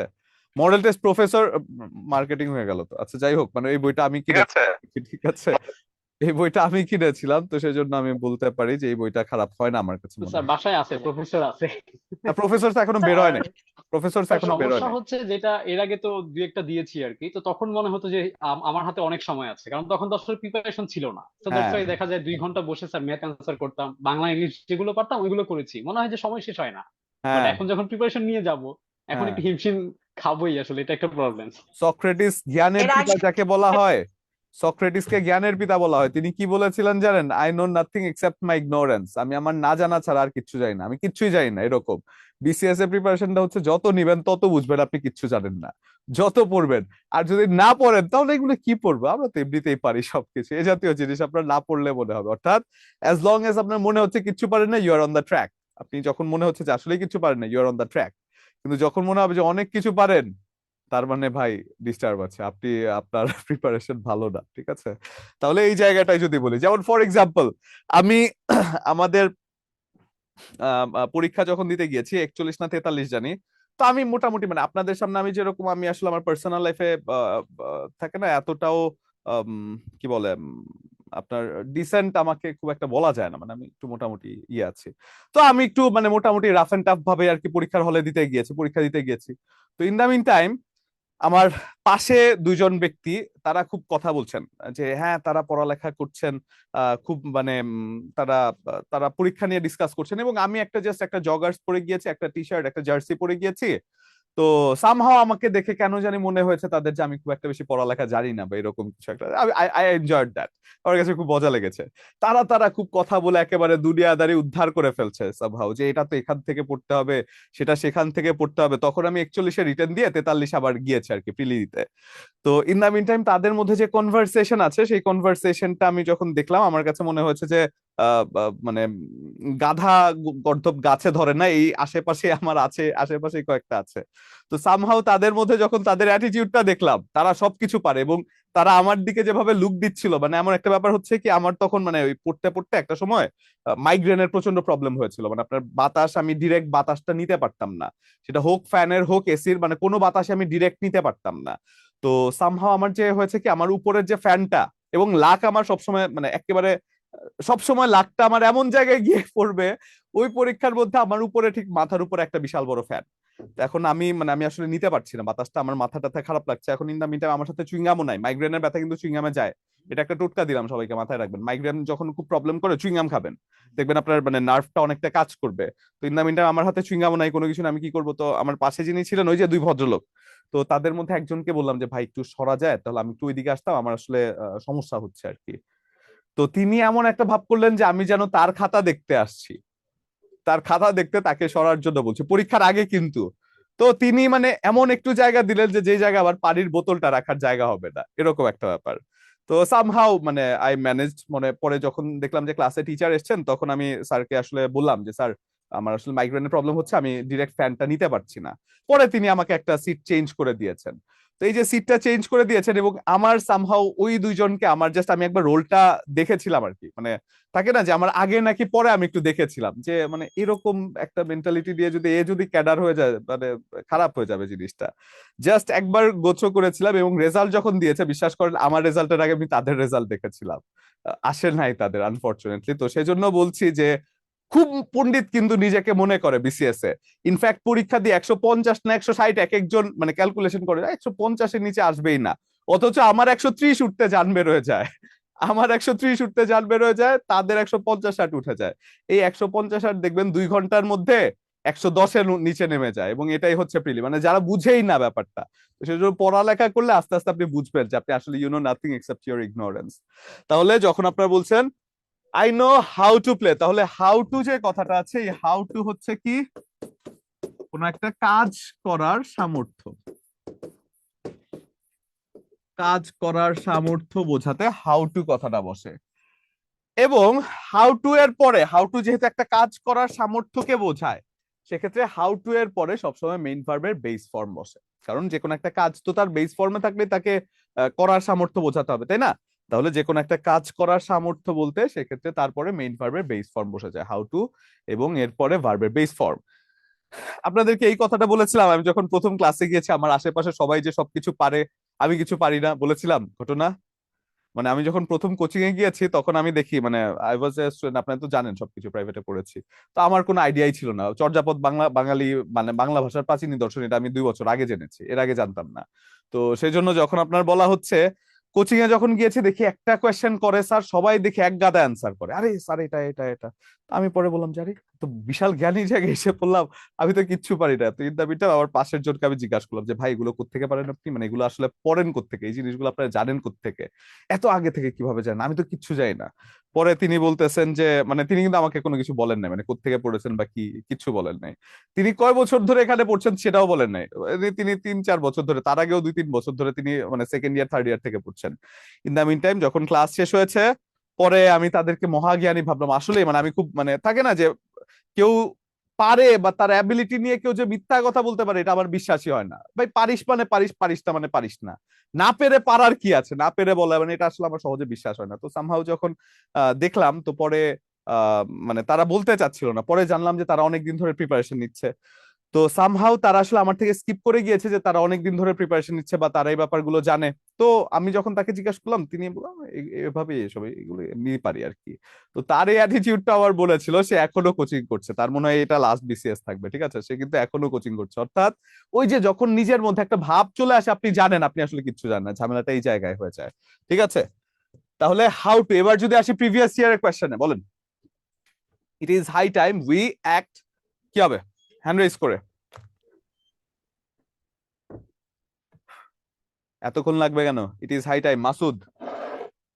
অ্যাক্টেড। Acted, very good. মাসুদের ব্যাপারটা এতক্ষণ লাগে কেন? ইট ইজ হাই টাইমের পরে সাবজেক্ট আছে, মাসুদ আছে, তাই না? অ্যাক্টেড হয়ে যায়। তারপরে ইফ আই ড্যাশ, কি হবে? ওয়্যার ওয়ার হবে। ওয়্যার ওয়ার হবে, হবে। ওয়্যার হবে, ভেরি গুড। কারণ এখানে যদি আমি হয়ে যেতে পারতাম, মানে অসম্ভব কোন একটা কল্পনার ক্ষেত্রে, অসম্ভব কোন একটা কল্পনার ক্ষেত্রে, সেক্ষেত্রে ওয়্যার হয়ে যায়, তাই তো? Very good. এবং he ran fast last, should হবে। শুড। শুড মানে কি? কোনো কিছু যখন একটা অংশে কি বলা হচ্ছে যে কোনো কিছু একটা না করার ভয়, মানে এটা একটা লেস দ্বারা ভয় দেখানো হয়েছে, যেটা করো নয়তো কিন্তু ফেল করে ফেলবা সেক্ষেত্রে, বা মিস করে ফেলবা সেক্ষেত্রে, you should miss the train. এবং সেন্টেন্স হিসেবে এটা কোন সেন্টেন্স? কমপ্লেক্স। কমপ্লেক্স। আর যদি এলস থাকে, কম্পাউন্ড। কম্পাউন্ড। দুটো বিসিএস এসেছে, এই জিনিসটাই দুটো বিসিএস এসেছে। Do not make a noise, পারবেন সবাই? স্লিপিং। ই স্লিপিং, কারণ বর্তমানের পরে ওয়াইল আছে, এর পরের অংশটা ই স্লিপিং হয়ে যায়, তাই তো? এরপরে reward has been announced for the employees who dash hard, subject verb এগ্রিমেন্টের জায়গা পড়েছি আমরা, না পারার কারণ নেই। দেখেন, হ্যাভ ওয়ার্কড। ওয়ার্কড না স্যার, সাবজেক্ট ভার্ব এগ্রিমেন্টে পড়েছিলাম। A reward has been announced for the employees who, relative pronoun অথবা রিলেটিভ অ্যাডভার্ব একটা সেন্টেন্সে থাকলে তার পরের যে সাবজেক্টটি আছে সেটা কোন হিসেবে, কাদের উপরে ভিত্তি করে হয়? তার পরবর্তী সাবজেক্ট অনুযায়ী না, তার পূর্ববর্তী সাবজেক্ট অনুযায়ী না। ও হ্যাজ ওয়ার্ক। হ্যাভ নাকি হ্যাজ? Has worked. আপনাদের সবাইকে একটা জোরে ধমক। Sir have worked. Have worked হবে, এমপ্লয়িজের হ্যাভ। কথা বলতেছে, হ্যাঁ। হ্যাঁ, এমপ্লয়িজ, এমপ্লয়িজ কি প্লুরাল না? জি। প্লুরালের ক্ষেত্রে কি হ্যাভ হবে না হ্যাজ হবে? হ্যাভ হবে। হ্যাভ হবে, হ্যাভ। Have.